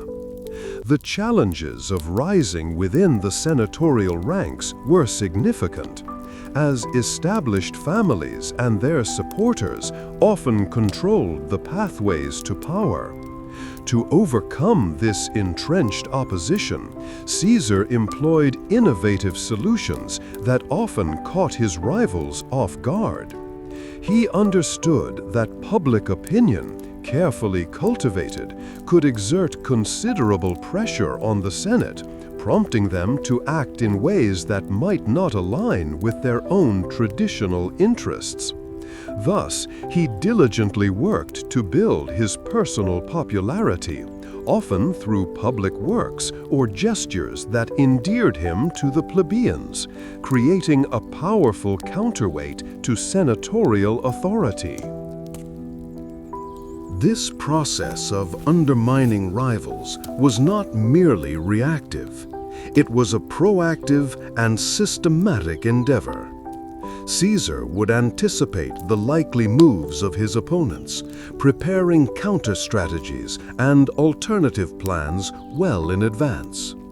For instance, if he knew a certain piece of legislation was likely to be proposed by his rivals, he would have already begun cultivating support to either pass an alternative bill or introduce amendments that would fundamentally alter its impact. This foresight and preparedness allowed him to consistently stay one step ahead, turning the very mechanisms of the Republic against those who sought to maintain the status quo. The scholarly perspective on Caesar's methods often highlights this very aspect. Was he merely reacting to the political environment, or was this a deliberate, long-term strategy for dominance? Accounts from the era suggest a calculated approach, where each action, whether a public speech or a quiet negotiation, served a larger purpose in his ascent. While his opponents often acted out of tradition or immediate self-interest, Caesar appears to have possessed a more singular vision, consistently pursuing a path towards greater influence, using the existing political structure as both a tool and an obstacle to be overcome. This constant engagement in political maneuvering and strategic alliance building created a dynamic and often unpredictable environment. It required individuals to be constantly aware of shifting allegiances, potential betrayals, and the ever-present risk of public scrutiny. The rustle of legal documents in the Senate, the sharp tone of debates in public forums, and the whispered conversations in private homes all pointed to a system where influence was a fluid commodity, constantly being traded, contested, and redefined. Through these intricate legal and political maneuvers, Caesar effectively learned to master the art of shaping Roman society to his will, demonstrating how deeply intertwined personal ambition and the very structure of governance truly were in the late Republic. The intricate dance of alliances and the calculated use of legal precedent had taken root in the fertile ground of tradition. The deep chasm between Gaius Julius Caesar and the Senate had widened into an unbridgeable gulf, a stark testament to the Republic's eroding foundations. For years, the Senate had issued decrees, each an attempt to rein in Caesar's growing influence and curtail his ambitions. Yet he had consistently found ways to navigate or ignore them. His considerable wealth, amassed through skillful management of his appointments and profitable ventures, provided him with the necessary resources to maintain his legions and reward his loyal followers. This financial independence allowed him to operate with a degree of autonomy, effectively shielding him from direct senatorial control. The sheer scale of his military command in Gaul had also forged an army bound to him by shared hardship and consistent victory, a force whose allegiance was to Caesar first and to Rome second. The atmosphere in Rome itself had become increasingly tense, a palpable unease settling over the city as political discourse grew more heated, and the murmur of dissent was frequently punctuated by shouts of both support and opposition. This escalating tension culminated in a senatorial decree demanding Caesar disband his legions and return to Rome as a private citizen, a move that would leave him vulnerable to prosecution by his many political enemies. Sources from the time show that this demand was not a spontaneous eruption of senatorial displeasure, but rather the culmination of years of deliberation and mounting fear among those who saw Caesar's popularity as a direct threat to the traditional senatorial order. Contemporary accounts suggest that prominent figures within the Senate, particularly Cato the Younger and his allies, had pushed for this decisive action, believing it was the only way to preserve the Republic as they understood it. While some contemporary sources offer conflicting interpretations, the dominant narrative suggests the Senate's ultimatum was designed to strip Caesar of his power base, effectively ending his political career. This created a constitutional crisis, as Caesar argued the decree was politically motivated and unlawfully issued, thus providing him with justification for his defiance. Caesar found himself at a critical juncture, a decision point demanding careful consideration of all available options. He understood that complying with the Senate's order meant certain ruin, a fate he had worked for decades to avoid. On the other hand, defiance meant open conflict, a path fraught with peril for himself, his soldiers, and Rome itself. The logistical considerations for such a conflict were immense. The rapid mobilization of his legions, their provisioning across vast distances, and the coordination of a unified advance required meticulous planning. This labor organization was not merely a matter of moving men, but of ensuring their continued effectiveness in battle through a reliable chain of command and a steady supply of provisions and equipment. He needed to rally his forces swiftly, ensuring their unwavering loyalty for the arduous campaign ahead. He gathered his trusted officers, the air around them charged with anticipation and the distinct metallic scent of armor polish. Discussions were hushed, punctuated by the rustle of maps and the clink of sword hilts as men shifted their weight. Caesar weighed the profound implications of crossing the Rubicon River, a boundary that, once breached, would irrevocably sever his ties to the established legal order of Rome. This physical act was a potent symbol of defiance, signifying his rejection of the Senate's authority and his commitment to achieving his objectives through military might. The river itself, though not particularly wide, represented an insurmountable legal and political barrier, and its crossing was a declaration of war. Sources from the time reveal that Caesar was deeply aware of the historical weight of such a decision. Accounts from the era describe him wrestling with the consequences, perhaps looking out at the flowing water, contemplating the lives that would be irrevocably altered by his choice.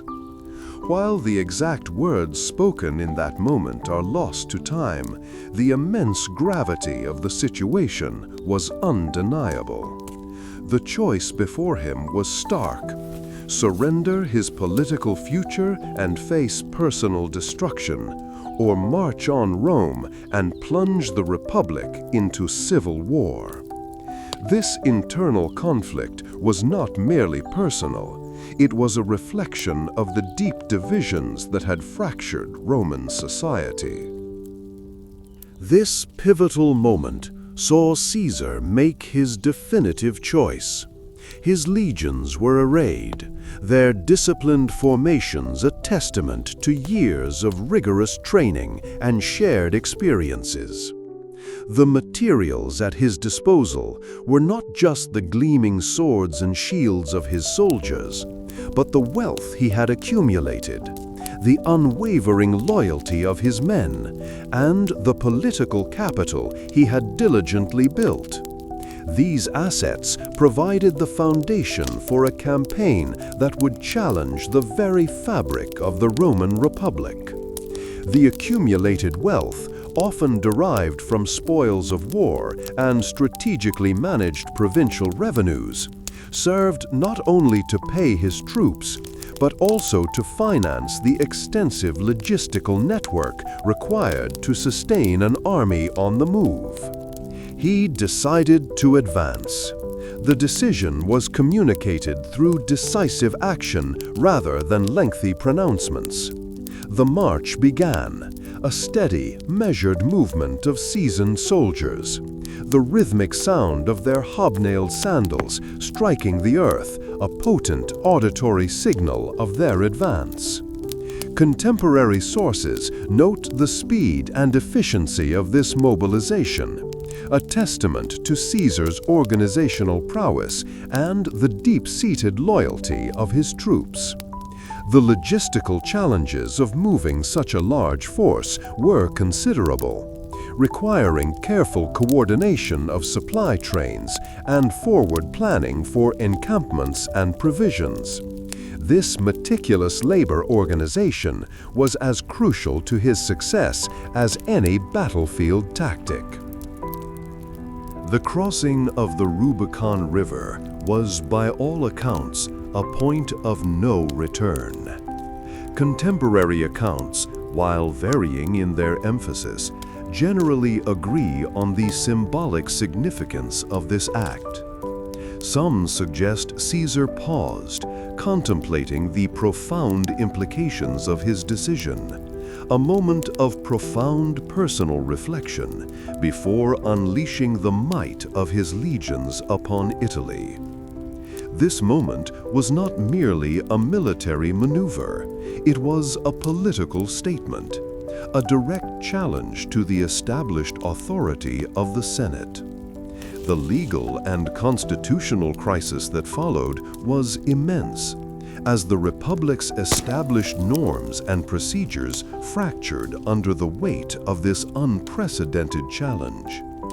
The armed advance into Italy, previously considered sacred ground, was an act of rebellion that could not be ignored. The Senate, upon receiving news of Caesar's advance, found itself in a precarious position, facing a crisis it had long feared but failed to adequately prevent. Their options were limited, their authority increasingly undermined by Caesar's popular appeal and military strength. The accumulated wealth and loyal manpower Caesar commanded made him a formidable opponent, capable of overwhelming established senatorial opposition. The military materials at his disposal, honed through years of campaigning, were formidable, comprising well-trained legions and experienced officers who had learned to trust Caesar's judgment implicitly on the battlefield. These legions, bound by loyalty and shared success, represented a significant advantage over any hastily assembled senatorial forces. The ensuing period was marked by a breakdown in political discourse, with open conflict replacing debate. The Senate issued decrees branding Caesar an enemy of the state, but these pronouncements lacked the teeth to deter his advancing army. The internal debates within the Senate were likely heated, a mix of fear, indignation, and perhaps even grudging admiration for Caesar's audacity.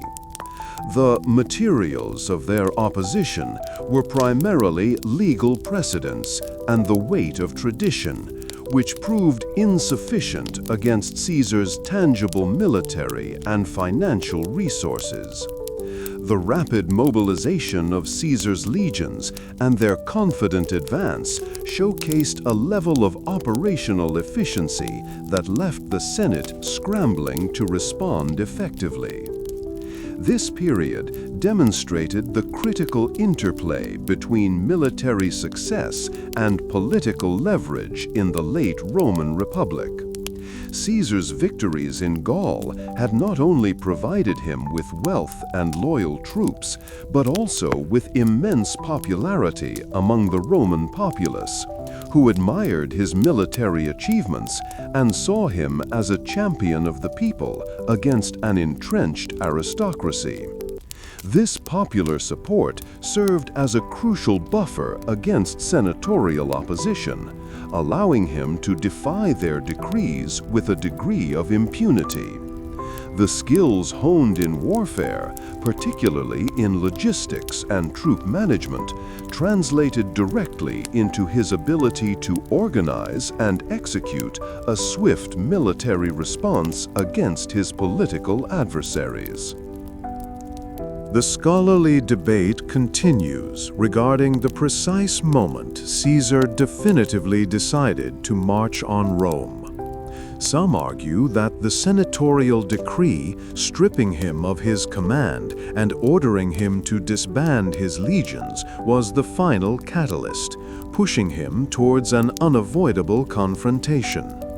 Others propose that Caesar had long harbored ambitions for ultimate power, and the events leading up to the Rubicon crossing were simply stages in a carefully orchestrated plan to seize control of the Republic.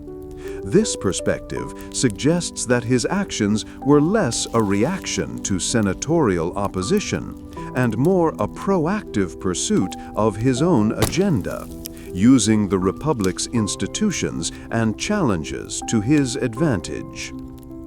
The decision to cross the Rubicon represented a profound shift in the nature of Roman politics, moving from intricate legal and social maneuvering to open military confrontation. This act, deeply symbolic and historically significant, marked the beginning of a civil war that would reshape the Roman world. The consequences of this choice, the methods employed, and the materials mobilized during this tumultuous period would echo through the generations that followed. The legion's crossing of the Rubicon had shattered the uneasy peace, thrusting Rome into a desperate struggle for its very soul. Caesar's forces, hardened by years of campaigning and fiercely loyal to their commander, now moved swiftly through the Italian peninsula, their march a steady rhythm against the anxious pulse of the Republic.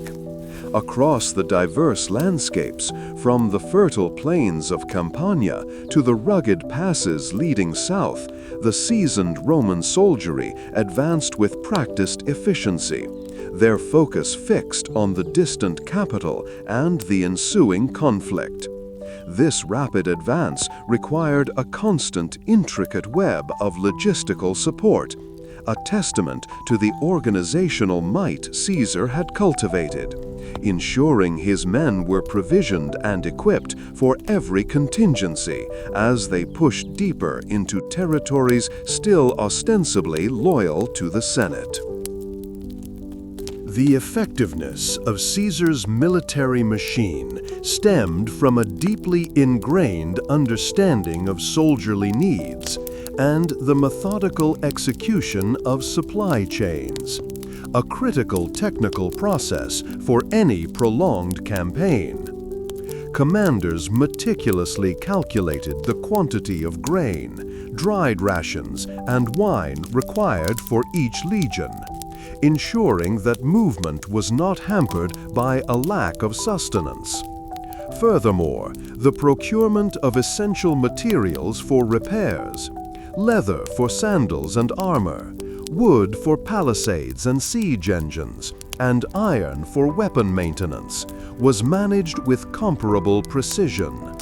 This systematic approach to resupply meant that even while engaged in rapid maneuvers, the fighting capacity of the legions remained undiminished, a stark contrast to the often disorganized efforts of their adversaries, who struggled to match such logistical prowess and commitment. The soldiery itself represented a complex labor organization, a vast undertaking in human resource management that went far beyond mere combat effectiveness. Each legion was a finely tuned unit composed of distinct cohorts, centuries, and contubernia, where every soldier, from the seasoned centurion to the newly recruited legionary, understood their specific role.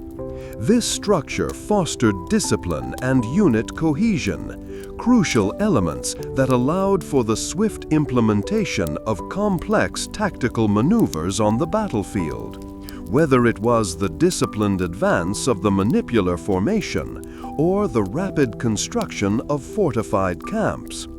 This hierarchy provided a clear chain of command, ensuring that orders, no matter how intricate, were relayed and executed with remarkable speed and accuracy, minimizing confusion amidst the chaos of battle.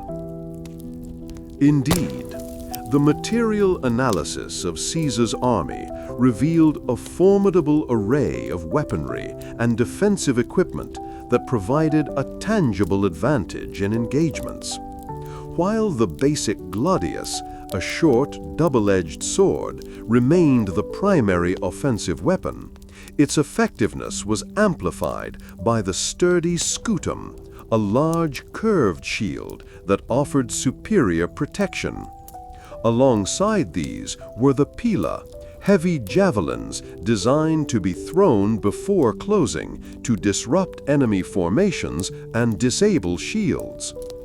The common soldier's protective gear, typically a helmet and a segmented body armor known as lorica segmentata or chainmail, along with sturdy hobnailed sandals, ensured they could withstand the rigors of march and the impact of close combat, contributing to their overall battlefield resilience.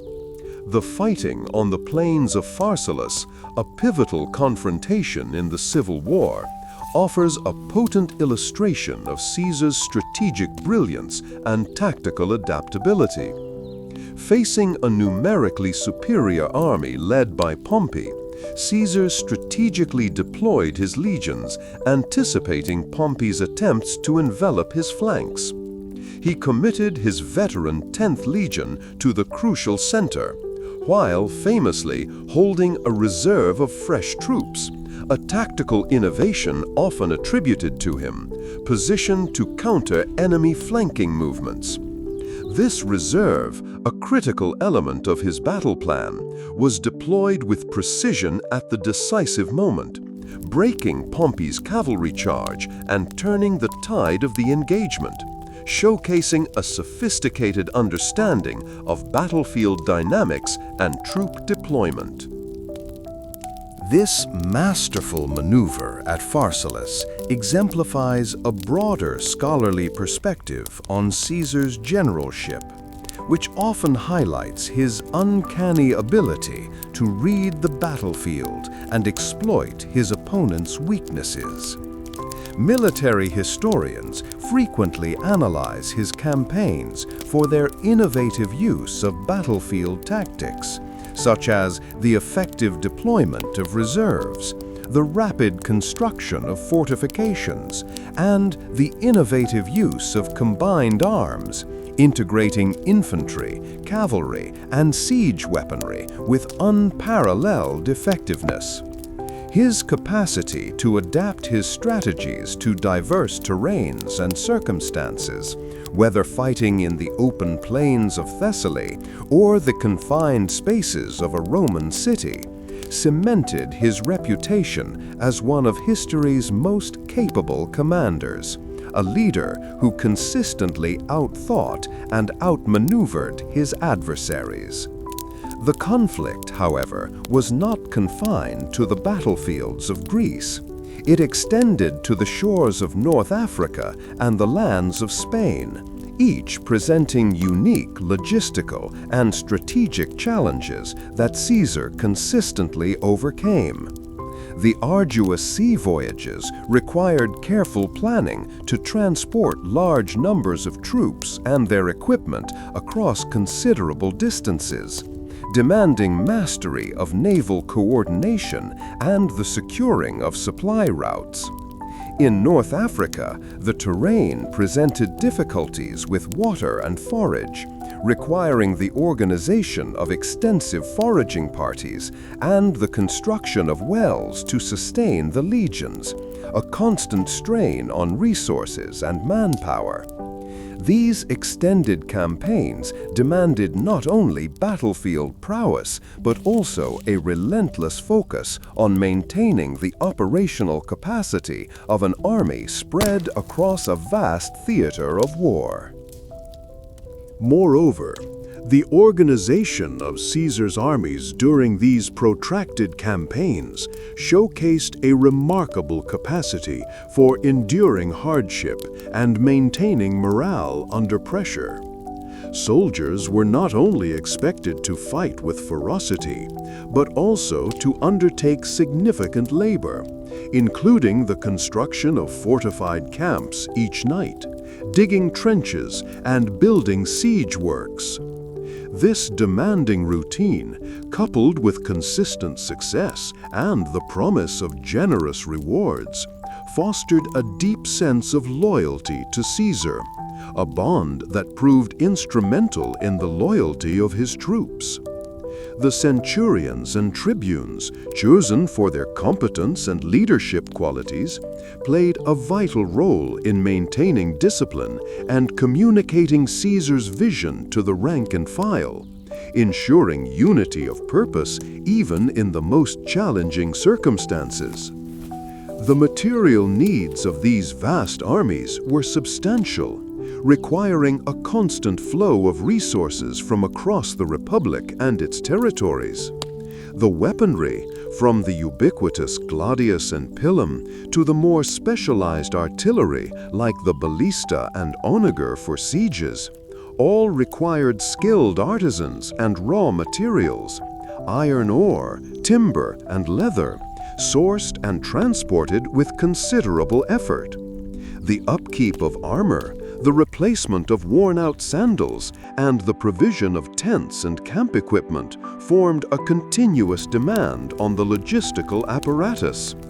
This vast network of suppliers, carriers, and craftsmen, though often unseen on the battlefield, was as crucial to Caesar's success as the courage of his soldiers, illustrating the fundamental reliance of military power on economic and material foundations.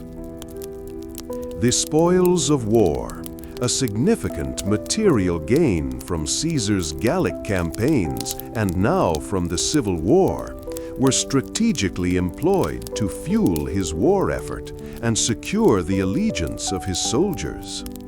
Captured wealth, Slaves and confiscated lands provided Caesar with immense financial resources, enabling him to pay his troops promptly and generously, a crucial factor in maintaining their loyalty. This personal wealth, accumulated and dispersed under his direct control, allowed him to operate with a degree of financial independence from the state coffers, further strengthening his position and enabling him to sustain prolonged military operations without reliance on senatorial approval or funding. This period of conflict also saw the employment of sophisticated siege engines, showcasing advanced Roman engineering and tactical planning. When confronting fortified cities, Caesar's legions would construct elaborate siege works, including ramparts, ditches, and siege towers, designed to overcome defensive walls.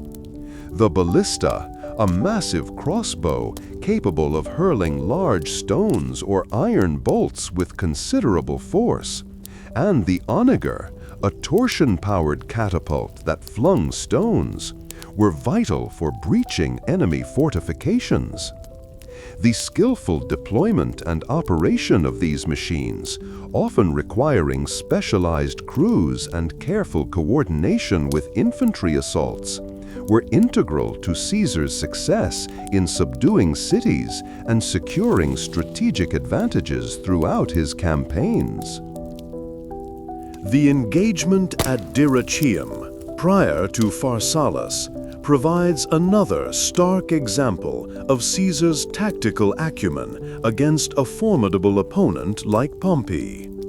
Facing a well-defended position, Caesar's legions constructed extensive fortifications, a testament to their labor organization and engineering skills, attempting to starve out Pompey's forces. When a direct assault proved too costly, Caesar displayed remarkable flexibility, withdrawing his forces and shifting his focus to Thessaly, demonstrating a strategic patience and willingness to adapt his plans when initial objectives proved unattainable.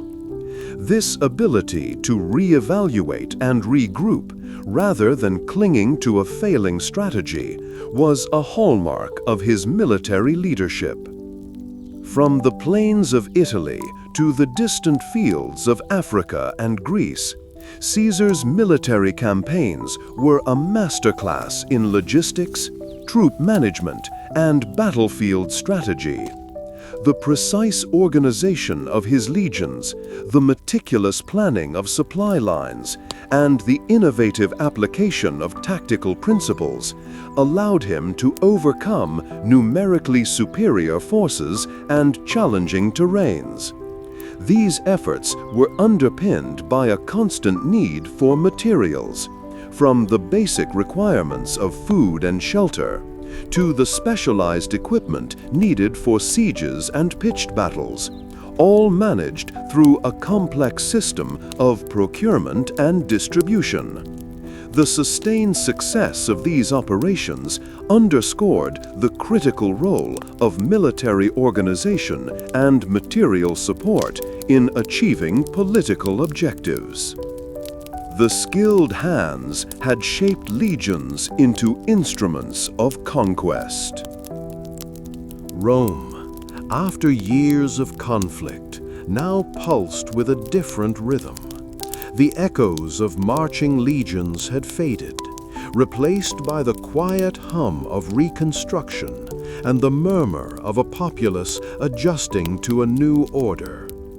Soldiers, their armor now polished and their movements less hurried, were a common sight, not as combatants, but as enforcers of a peace hard won. Conversations in the forum often carried a hushed tone, as people navigated the changed political landscape, ever aware of the shifting balance of authority. This period demanded a careful recalibration of how the city and its vast territories would be governed, moving from the tumultuous days of civil war to a more structured, centralized administration. Following the decisive victories, Gaius Julius Caesar moved swiftly to consolidate his hard-won authority. He assumed the mantle of dictator, a position that, in Roman tradition, was meant to be temporary, but which Caesar began to mold into something far more permanent. This assumption of power was not a sudden event, but a systematic process, involving the careful restructuring of existing governmental bodies and the creation of new administrative pathways. He understood that true control lay not just in military triumph, but in the meticulous organization of the state's resources and its people, a task that required both vision and an unwavering grasp of detail. The consolidation of power involved a comprehensive review and reallocation of the Republic's vast resources. The treasury, previously a contested prize between rival factions, now came under Caesar's direct oversight, providing him with the financial leverage to implement his ambitious plans. Grain supplies, essential for feeding the populace of Rome and its legions stationed across the empire, were managed with a focus on efficiency and state control, ensuring loyalty through dependable provision. Public lands, stretching from the fertile fields of Italy to distant provinces, were likewise brought under centralized management, their produce and revenues now contributing directly to Caesar's initiatives. This control over essential materials of the state provided a potent foundation for his new system. Caesar's approach to governance fundamentally altered the traditional social organization of Rome. The Senate, once the supreme deliberative body, found its powers significantly curtailed. Its pronouncements now subject to Caesar's review and often superseded by his direct decrees.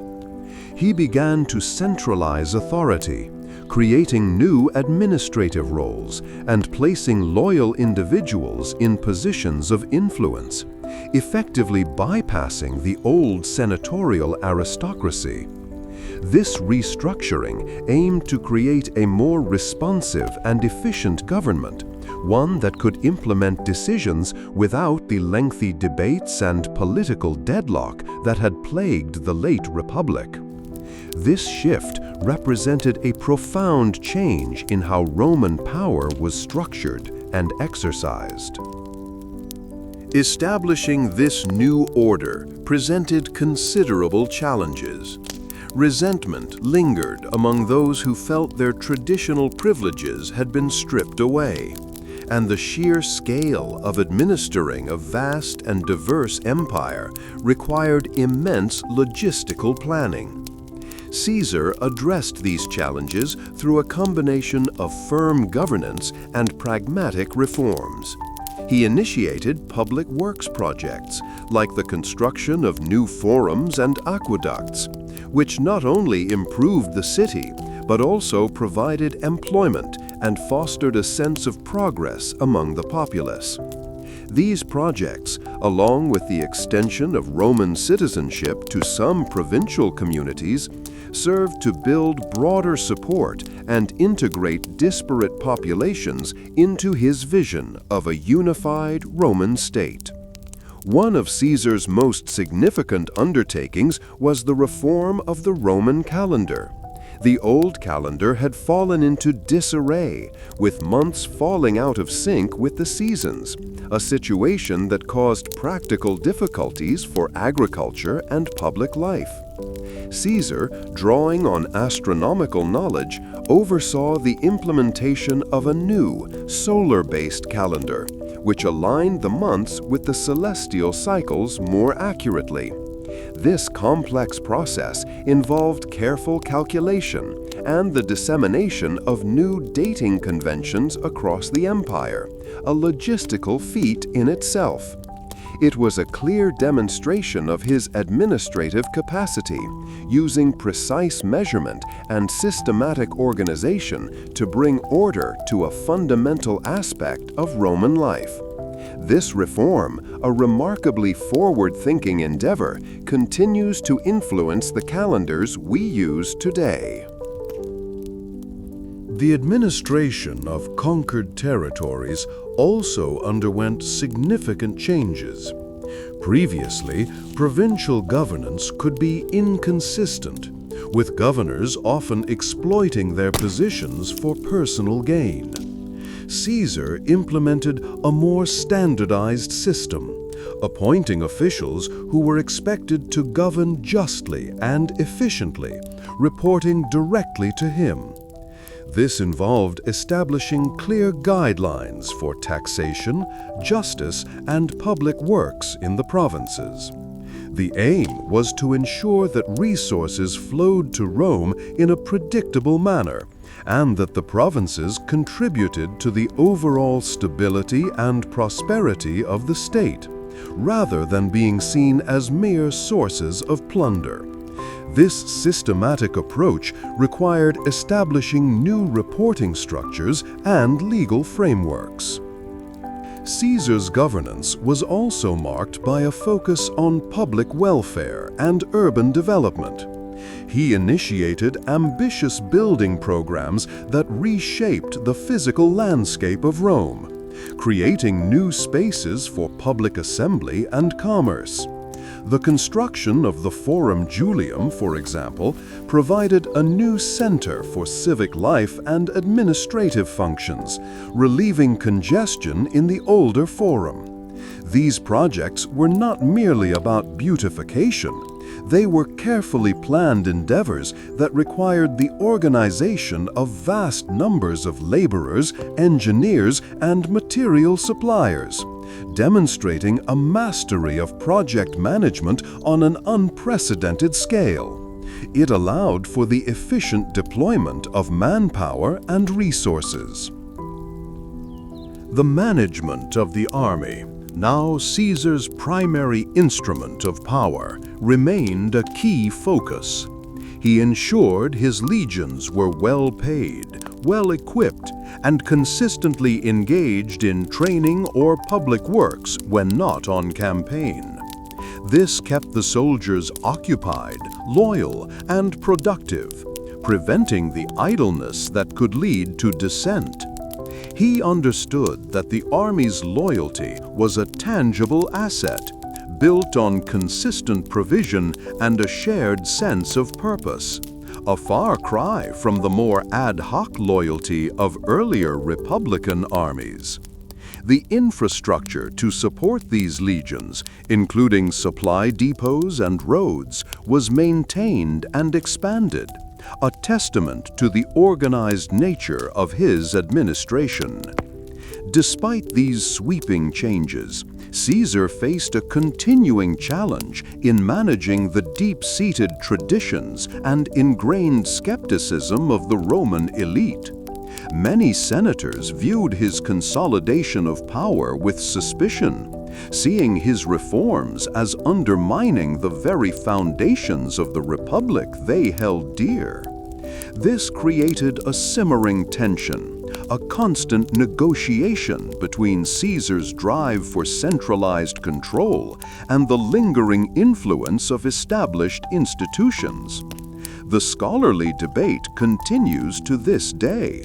Was Caesar a visionary leader who recognized the republic's inherent flaws and sought to create a more stable form of governance? Or was he a power-hungry autocrat who systematically dismantled centuries of tradition for personal gain? The evidence suggests a complex interplay of both motivations. The practical implementation of his reforms required meticulous record-keeping and a dedicated administrative apparatus. Scribes worked tirelessly to draft new decrees, manage census data, and oversee the distribution of land and resources. This bureaucratic expansion was essential to Caesar's vision of a centrally managed state, ensuring that his directives were carried out consistently across the vast Roman territories. The physical materials of this administration were parchment, ink, wax seals, and the organized archives that documented every aspect of governance, from tax collection to citizenship grants. Such systematic administration marked a significant evolution in Roman statecraft. These administrative innovations, coupled with his reforms to the calendar and governance, demonstrated a new approach to statecraft. The meticulous organization of resources, the systematic application of laws, and the centralized management of affairs set a precedent for future Roman rulers. Such careful planning and execution of policy marked a turning point in the administration of the Roman world. The Senate House, usually a place of measured debate, now echoed with the quiet rustle of new decrees and the organized sounds of official work. This period marked a significant shift, with Gaius Julius Caesar having secured decisive victories and consolidated his authority, turning his attention to the practical administration of Rome and its vast territories. The focus now moved from the clash of legions to the meticulous reordering of the state, a process requiring a different kind of skill and dedication. This involved the creation and deployment of new administrative materials, chief among them being meticulously drafted official documents and codified laws that would redefine the functioning of the Republic, now under his singular direction. The sheer volume of work involved in reorganizing such a sprawling entity demanded an immense labor force of a different kind. Legions of clerks, skilled administrators, and dedicated officials who would meticulously carry out Caesar's directives. These individuals, operating from newly established bureaus and offices, would translate grand pronouncements into tangible administrative action, sorting through records, implementing new procedures, and ensuring the smooth operation of the state machinery. Their work, though less visible than the triumphs of the battlefield, was foundational to the new order Caesar sought to establish, requiring precision and unwavering commitment to the detailed plans presented to them. One of the most significant administrative undertakings involved the reorganization of provincial governance, a complex task that had long been a source of instability and corruption within the Republic. Historical accounts indicate that Caesar aimed to bring a more uniform and equitable system to these far-flung regions, standardizing taxation and legal administration to prevent the abuses that had previously occurred. This required the creation of new administrative frameworks, detailing the responsibilities of provincial governors and the methods by which their actions would be overseen, ensuring a more direct line of accountability back to Rome. The implementation of these policies required careful planning and the systematic collection of information from each province, a process that involved considerable effort. Furthermore, Caesar addressed the pressing issue of debt relief, a persistent problem that had fueled social unrest and economic hardship for many Roman citizens. The measures enacted, detailed in contemporary documents, involved both rescheduling debts and, in some instances, forgiving portions of them, providing much-needed respite to those burdened by financial strain. This action, while popular with many, also required careful financial management to prevent widespread disruption to the Roman economy, demonstrating a calculated approach to addressing social grievances. The administration of these debt relief programs fell to dedicated officials who meticulously processed claims and ensured fair distribution according to the new legal parameters. The extension of Roman citizenship to various communities across Italy and beyond represented another key reform, designed to integrate diverse populations more fully into the Roman system. This process, meticulously documented in official decrees, involved identifying eligible communities and individuals, and then formally bestowing the rights and responsibilities of Roman citizenship.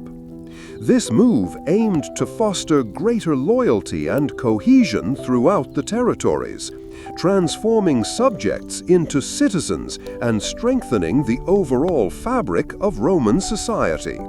The paperwork alone for such an undertaking would have been substantial, requiring a dedicated administrative effort to manage.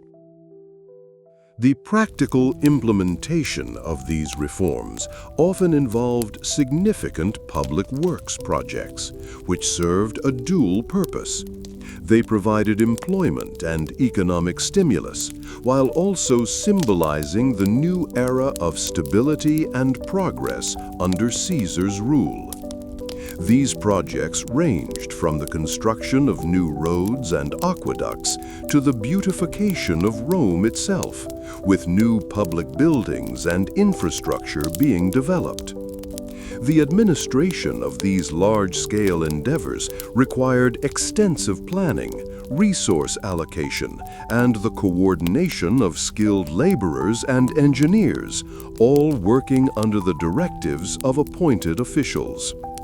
The sheer scale of these undertakings speaks to the ambition of Caesar's vision for a more organized and prosperous state. Scholarly perspectives on the long-term impact of Caesar's reforms vary, with some historians viewing them as necessary steps to stabilize a failing republic, while others see them as deliberate actions to cement personal power and pave the way for autocracy. Regardless of interpretation, the administrative overhaul undeniably reshaped the functioning of the Roman state, introducing a level of centralized control and efficiency that had not previously existed. The systematic nature of these changes, from provincial administration to debt relief and citizenship, highlights a coherent strategy aimed at strengthening the state apparatus under his leadership. This period represents a critical phase in the transformation of Roman governance, moving away from traditional republican structures. The creation and use of new administrative materials, such as official documents, codified laws, and the physical infrastructure of public works, all served to solidify Caesar's rule by creating tangible evidence of his authority and his impact. These elements provided the framework for his administration, ensuring consistency in policy implementation and establishing a clear record of his governance. The systematic organization of records and the promulgation of new laws were not merely bureaucratic exercises. They were tools that Caesar employed to assert control and bring order to a state that had experienced decades of internal strife. This meticulous approach to governance underscored his practical acumen. This administrative reordering involved a complex labor organization, where individuals were assigned specific roles and responsibilities within the broader governmental structure. From the scribes meticulously recording decrees to the officials overseeing public works, each played a part in executing Caesar's vision for Rome. The effective management of these diverse groups, ensuring they worked harmoniously towards common goals, was a testament to the administrative capabilities being developed. This structured approach allowed for the efficient execution of multifaceted policies across vast distances. When considering the breadth of these reforms, one must ponder the sheer organizational capacity required to implement them effectively across the Roman world. How did one individual, even with immense authority, oversee such a wide array of administrative tasks and societal changes simultaneously? The practical reality involved delegating authority, establishing clear lines of communication, and ensuring that the principles of the reforms were understood and applied consistently by those responsible for their execution. This systemic approach was crucial to achieving the desired outcomes across diverse regions. The administration of these reforms also required a deep understanding of the existing social structures and a willingness to adapt them as needed. Caesar's approach was not one of wholesale destruction, but rather a calculated reordering, building upon some existing foundations while replacing others. This intricate process of societal restructuring demonstrates a nuanced approach to governance, recognizing that lasting change often requires careful integration rather than complete upheaval. The aim was to create a more unified and responsive state, a goal that necessitated a thorough understanding of its complex human and material components. The completed administrative framework stood as testament to human ingenuity. The late Roman Republic hummed with a nervous energy as Gaius Julius Caesar navigated the corridors of power, his ascent culminating in a position of unparalleled authority. Yet, beneath the veneer of order, a deep disquiet permeated the city, a silent anxiety that whispered through the colonnades of the Forum and the hushed chambers of senatorial meetings. This disquiet was not a sudden bloom, but a gradual unfolding, a testament to the deep-seated traditions that governed Rome and the ever-present ambition of men like Caesar. The sheer weight of his accumulated influence, built through careful alliances and decisive action, had begun to press heavily on the old ways of governance. The atmosphere in Rome, as Caesar held his immense power, carried a palpable tension. The conversations among senators were not the robust debates of earlier years, but often devolved into hushed exchanges in shadowed alcoves, their faces etched with a mixture of apprehension and calculating thought. These men, accustomed to the measured pace of republican tradition, found themselves grappling with a force that seemed to bend and reshape established norms with unsettling speed.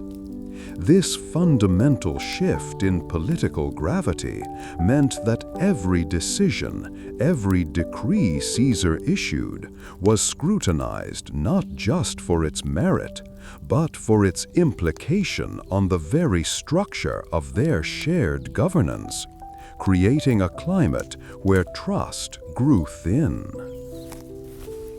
The conspiracy against Caesar was not a spontaneous eruption, but the culmination of a complex web of fear and resentment, a carefully woven plot born in secret gatherings. Individuals, once loyal allies or fearful subordinates, found themselves drawn together by a shared conviction that Caesar's ambition had irrevocably broken the Republic. They met in private villas, their discussions punctuated by the clinking of wine cups and the distant sounds of the city, meticulously planning an act that would forever alter Rome's destiny. These meetings were characterized by a guarded intensity, a need to believe in the righteousness of their desperate cause, even as the risks loomed large. These conspirators, drawn from various factions within Roman society, shared a common apprehension: the irreversible concentration of power in Caesar's hands. They met in private villas, their discussions punctuated by the clinking of wine cups and the distant sounds of the city, meticulously planning an act that would forever alter Rome's destiny. These meetings were characterized by a guarded intensity, a need to believe in the righteousness of their desperate cause, even as the risks loomed large. These conspirators, drawn from various factions within Roman society, shared a common apprehension: the irreversible concentration of power in Caesar's hands. They meticulously analyzed the legal and political framework he had either manipulated or superseded, noting how his pronouncements often carried the weight of law itself, regardless of senatorial consensus. The very instruments of Roman governance, from the assemblies to the courts, had been so thoroughly influenced by Caesar's authority that challenging him within established channels seemed increasingly futile. This realization spurred the more radical elements to consider extreme measures, believing that only a decisive physical removal could truly restore the Republic. The materials of this plot were not just swords and daggers, but also carefully gathered intelligence and shared dissent. The very objects that symbolized Roman order, the official documents, the senatorial seals, even the togas worn by senators, became imbued with a new significance for the conspirators, representing the corrupted institutions they sought to reclaim. The tangible evidence of Caesar's pervasive influence was everywhere, from the public works bearing his name to the legions loyal to him. And these very symbols of his success fueled the desperate resolve of those who opposed him. The bloodstains that would eventually mark the Senate floor were, in their minds, a necessary ablution to cleanse the Republic. The immediate aftermath of Caesar's assassination was a tableau of stunned silence followed by chaotic upheaval. The precise sequence of events within the Senate House on that fateful day, the Ides of March, remains a subject of detailed historical analysis. Accounts from historians like Plutarch and Suetonius describe a scene of confusion, with senators scattering and loyalists struggling to comprehend the swiftness and brutality of the act. The conspirators, believing they had acted to save the Republic, found themselves in a moment of profound uncertainty, their bold stroke unleashing forces they had perhaps not fully anticipated, leaving Rome teetering on the brink of further instability. The intended restoration of the Republic, as envisioned by the assassins, proved to be a far more complex undertaking than they had imagined.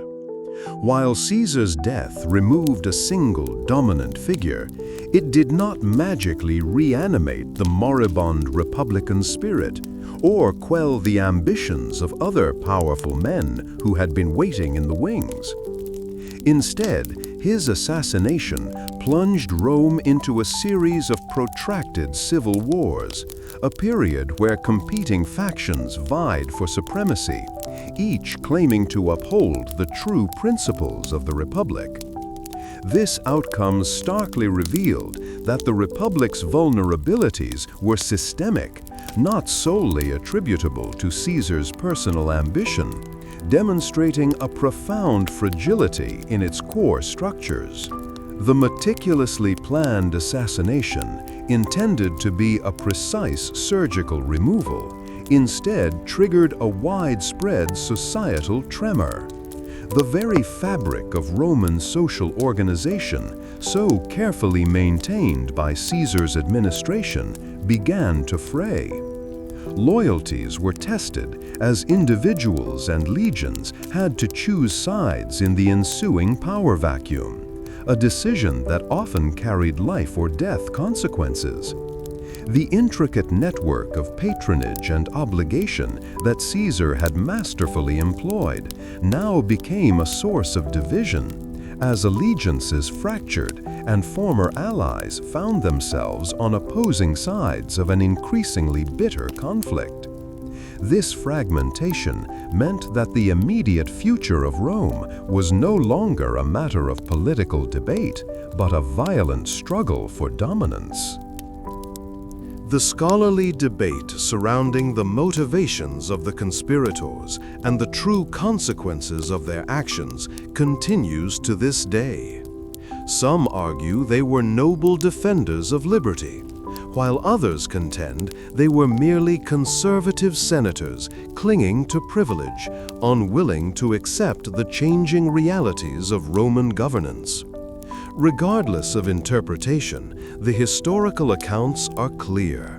The act itself was swift and shocking, a stark contrast to the deliberate pace of senatorial deliberation. The conspirators' immediate actions after the deed, including their pronouncements to the assembled populace, underscore their belief that they were acting in service of a greater ideal, a desperate attempt to rewind the clock of history. This period saw a dramatic shift in the practical administration of Rome, moving from centralized direction to a fractured and contested authority. The carefully managed systems Caesar had put in place, from provincial governance to the distribution of grain, were now subject to the unpredictable tides of war and political maneuvering. The sheer scale of the ensuing conflict meant that the ordinary lives of Roman citizens were profoundly disrupted, with the familiar rhythms of daily existence replaced by uncertainty and fear. The tangible resources Caesar had controlled, from state treasuries to public infrastructure, became the very spoils fought over by his successors, leading to widespread disruption and hardship for many. The assassination, while intended to be a singular event, had instead ignited a far more complex and prolonged period of instability. The conspirators' actions had demonstrably failed to restore the Republic in the way they had hoped. Rather, they had cleared the path for new, even more ambitious figures to emerge from the ensuing chaos. The materials of political power were now being contested on battlefields across the Roman world, with legions loyal to different commanders clashing in brutal engagements. This violent transference of authority highlighted that the underlying political and social structures of Rome were not resilient enough to withstand such a profound shock without collapsing into further conflict. The volatile aftermath of Caesar's death demonstrated that the tools he had wielded, military might, popular support, and careful propaganda, remained potent forces in Roman politics, now dispersed among competing claimants. The precise circumstances of his demise, the sequence of blows, and the final moments are etched into historical record, serving as a stark reminder of the personal risks inherent in the pursuit of ultimate power. The ensuing struggle for control meant that the era of singular autocratic rule was temporarily suspended, replaced by a brutal competition that would eventually forge a new, albeit different, form of Roman governance, forever marked by the precedent Caesar had set. This upheaval opened new pathways for exploration. The intricate dance of Roman politics, meticulously detailed through the examination of its foundational structures, senatorial games, and the complex web of alliances, now allows for a deeper contemplation of how one man, Gaius Julius Caesar, navigated and ultimately reshaped these established systems. His early career, marked by strategic maneuvering and the cultivation of personal loyalty, set the stage for a more profound transformation of the Republic's very mechanics. This transformation was not merely a series of calculated political steps, but a systematic re-engineering of the individual, the state, and the populace, utilizing every available resource and avenue of influence. The analytical framework has therefore evolved from understanding the established Roman systems to appreciating Caesar's masterful manipulation and ultimate transformation of them, moving beyond mere participation to active redesign. His initial reliance on the traditional cursus honorum, the customary path of public offices, and the established network of patron-client relationships served as the initial building blocks for his ascent. However, the progression through offices such as quaestor and aedile, while necessary, proved insufficient on their own to secure the ultimate power he envisioned, prompting a shift towards more direct and pervasive methods of control and influence. This journey required a multifaceted approach, revisiting the diverse technical processes detailed previously, highlighting their interconnectedness in Caesar's overarching strategy. For instance, the financial resources necessary for campaigning, which were analyzed in the context of public games and the maintenance of a political following, became increasingly important as Caesar's ambitions grew. This wealth, initially derived from inheritance and early appointments, was strategically deployed not only to repay debts, but also to fund the extensive propaganda efforts and the loyal legions that would ultimately underpin his authority, demonstrating a clear progression in the scale and purpose of his resource management. Caesar's progression also demonstrated a significant evolution in the materials and tools of his political arsenal. His early career saw him leveraging personal prestige and traditional family connections, but this gradually shifted to the sophisticated use of propaganda disseminated through his writings and public speeches, the unwavering loyalty of his legions forged on distant battlefields, and the centralized administration that effectively controlled state resources. The careful cultivation of his public image, presenting himself as a champion of the people and a military genius, became a critical material in itself, shaping perceptions and garnering support that bypassed traditional senatorial consensus. Furthermore, The fundamental alteration of Rome's social and political landscape became increasingly apparent as Caesar consolidated his influence, paving the way for the eventual empire. The intricate network of patron-client relationships, while still present, was reoriented to serve his direct command, and the power of the Senate, once the supreme governing body, was gradually diminished through a combination of strategic maneuvering and outright circumvention. This shift fundamentally redefined the very structure of Roman governance, centralizing authority in a manner previously unseen, and altering the established social hierarchies that had defined the Republic for centuries. The profound impact of his Gallic command, for example, served not only to enrich Caesar and solidify his military reputation, but also provided him with an independent power base, an army personally loyal to him rather than the state. This military might became a potent political leverage, a stark contrast to the purely senatorial games of influence that characterized earlier periods of Roman history. The spoils of war and the disciplined legions formed in campaign provided the tangible strength that could enforce political will, a resource that few of his senatorial rivals possessed to the same degree, thus fundamentally changing the dynamics of power. This era saw the careful organization of Caesar's personal following, which expanded from a small group of loyal aides to a formidable administrative and military apparatus. The labor organization involved not just soldiers and scribes, but also public criers and skilled artisans who helped Caesar spread his message and implement his directives across vast territories.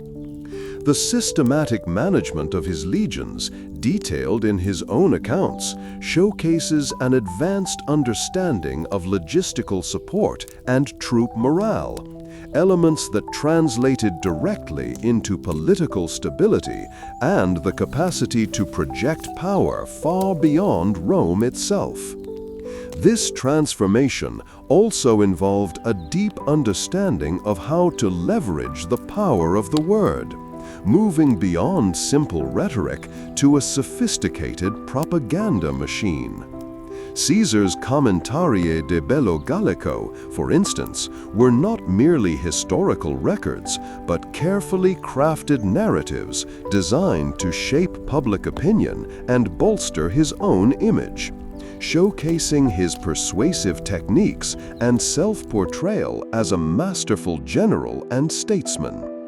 The dissemination of these accounts, along with public speeches and festivals, created a consistent and compelling narrative that often overshadowed the voices of his opponents, illustrating how control over information was becoming as crucial as control over armies or wealth. The opposition Caesar faced, as detailed in the analyses of legal and political maneuvering, was met with equally inventive strategies, often aimed at undermining rivals through procedural delays, accusations, or the formation of temporary alliances against common enemies. This constant political warfare, waged through the manipulation of legal precedents, rhetorical skills, and the strategic use of shifting allegiances, underscored the intensely adversarial nature of Roman politics. Caesar's ability to navigate these treacherous waters, to identify and exploit the weaknesses of his opponents, was a testament to his adaptive political acumen. Considering these developments, a thoughtful question arises. How does one measure the true impact of an individual who fundamentally alters the established order, not through revolution alone, but through the systematic mastery and eventual subversion of the very systems designed to contain such ambition. The journey of Gaius Julius Caesar illustrates that power is not solely acquired through inherited status or adherence to tradition, but through a dynamic process of understanding, adapting, and ultimately transforming the existing structures. The tangible manifestation of this transformation can be seen in the lasting administrative reforms and the redefinition of Roman governance. The carefully assembled legions, now hardened by years of campaign and fiercely loyal to their commander, represented a significant shift from the citizen soldiers of earlier eras, becoming a potent political force in their own right. These military units, structured and disciplined, transcended mere fighting formations, evolving into instruments of statecraft, capable of enforcing political will and ensuring compliance with Caesar's directives across the vast reaches of the Republic and beyond. This organizational strength, a direct outcome of his military leadership, provided a foundation of personal authority that no senatorial decree could easily counter. The immense wealth generated from the Gallic campaigns provided Caesar with crucial financial independence, enabling him to fund his political ambitions and reward his soldiers without direct reliance on senatorial approval or state treasury.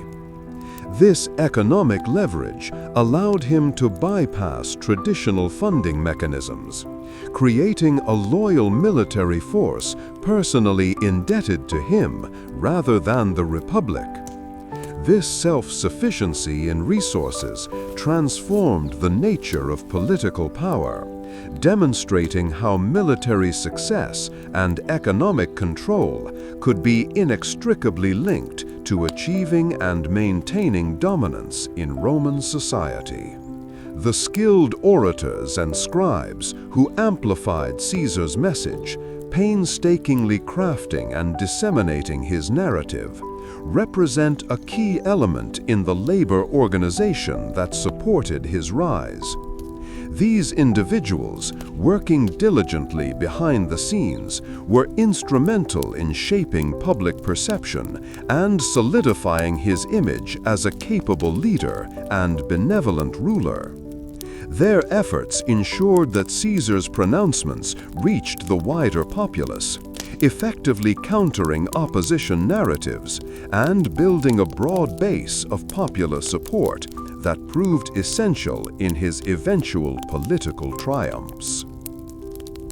This meticulous preparation and strategic deployment of resources, from military might to persuasive rhetoric, culminated in the crossing of the Rubicon, a decisive act that irrevocably altered the course of Roman history.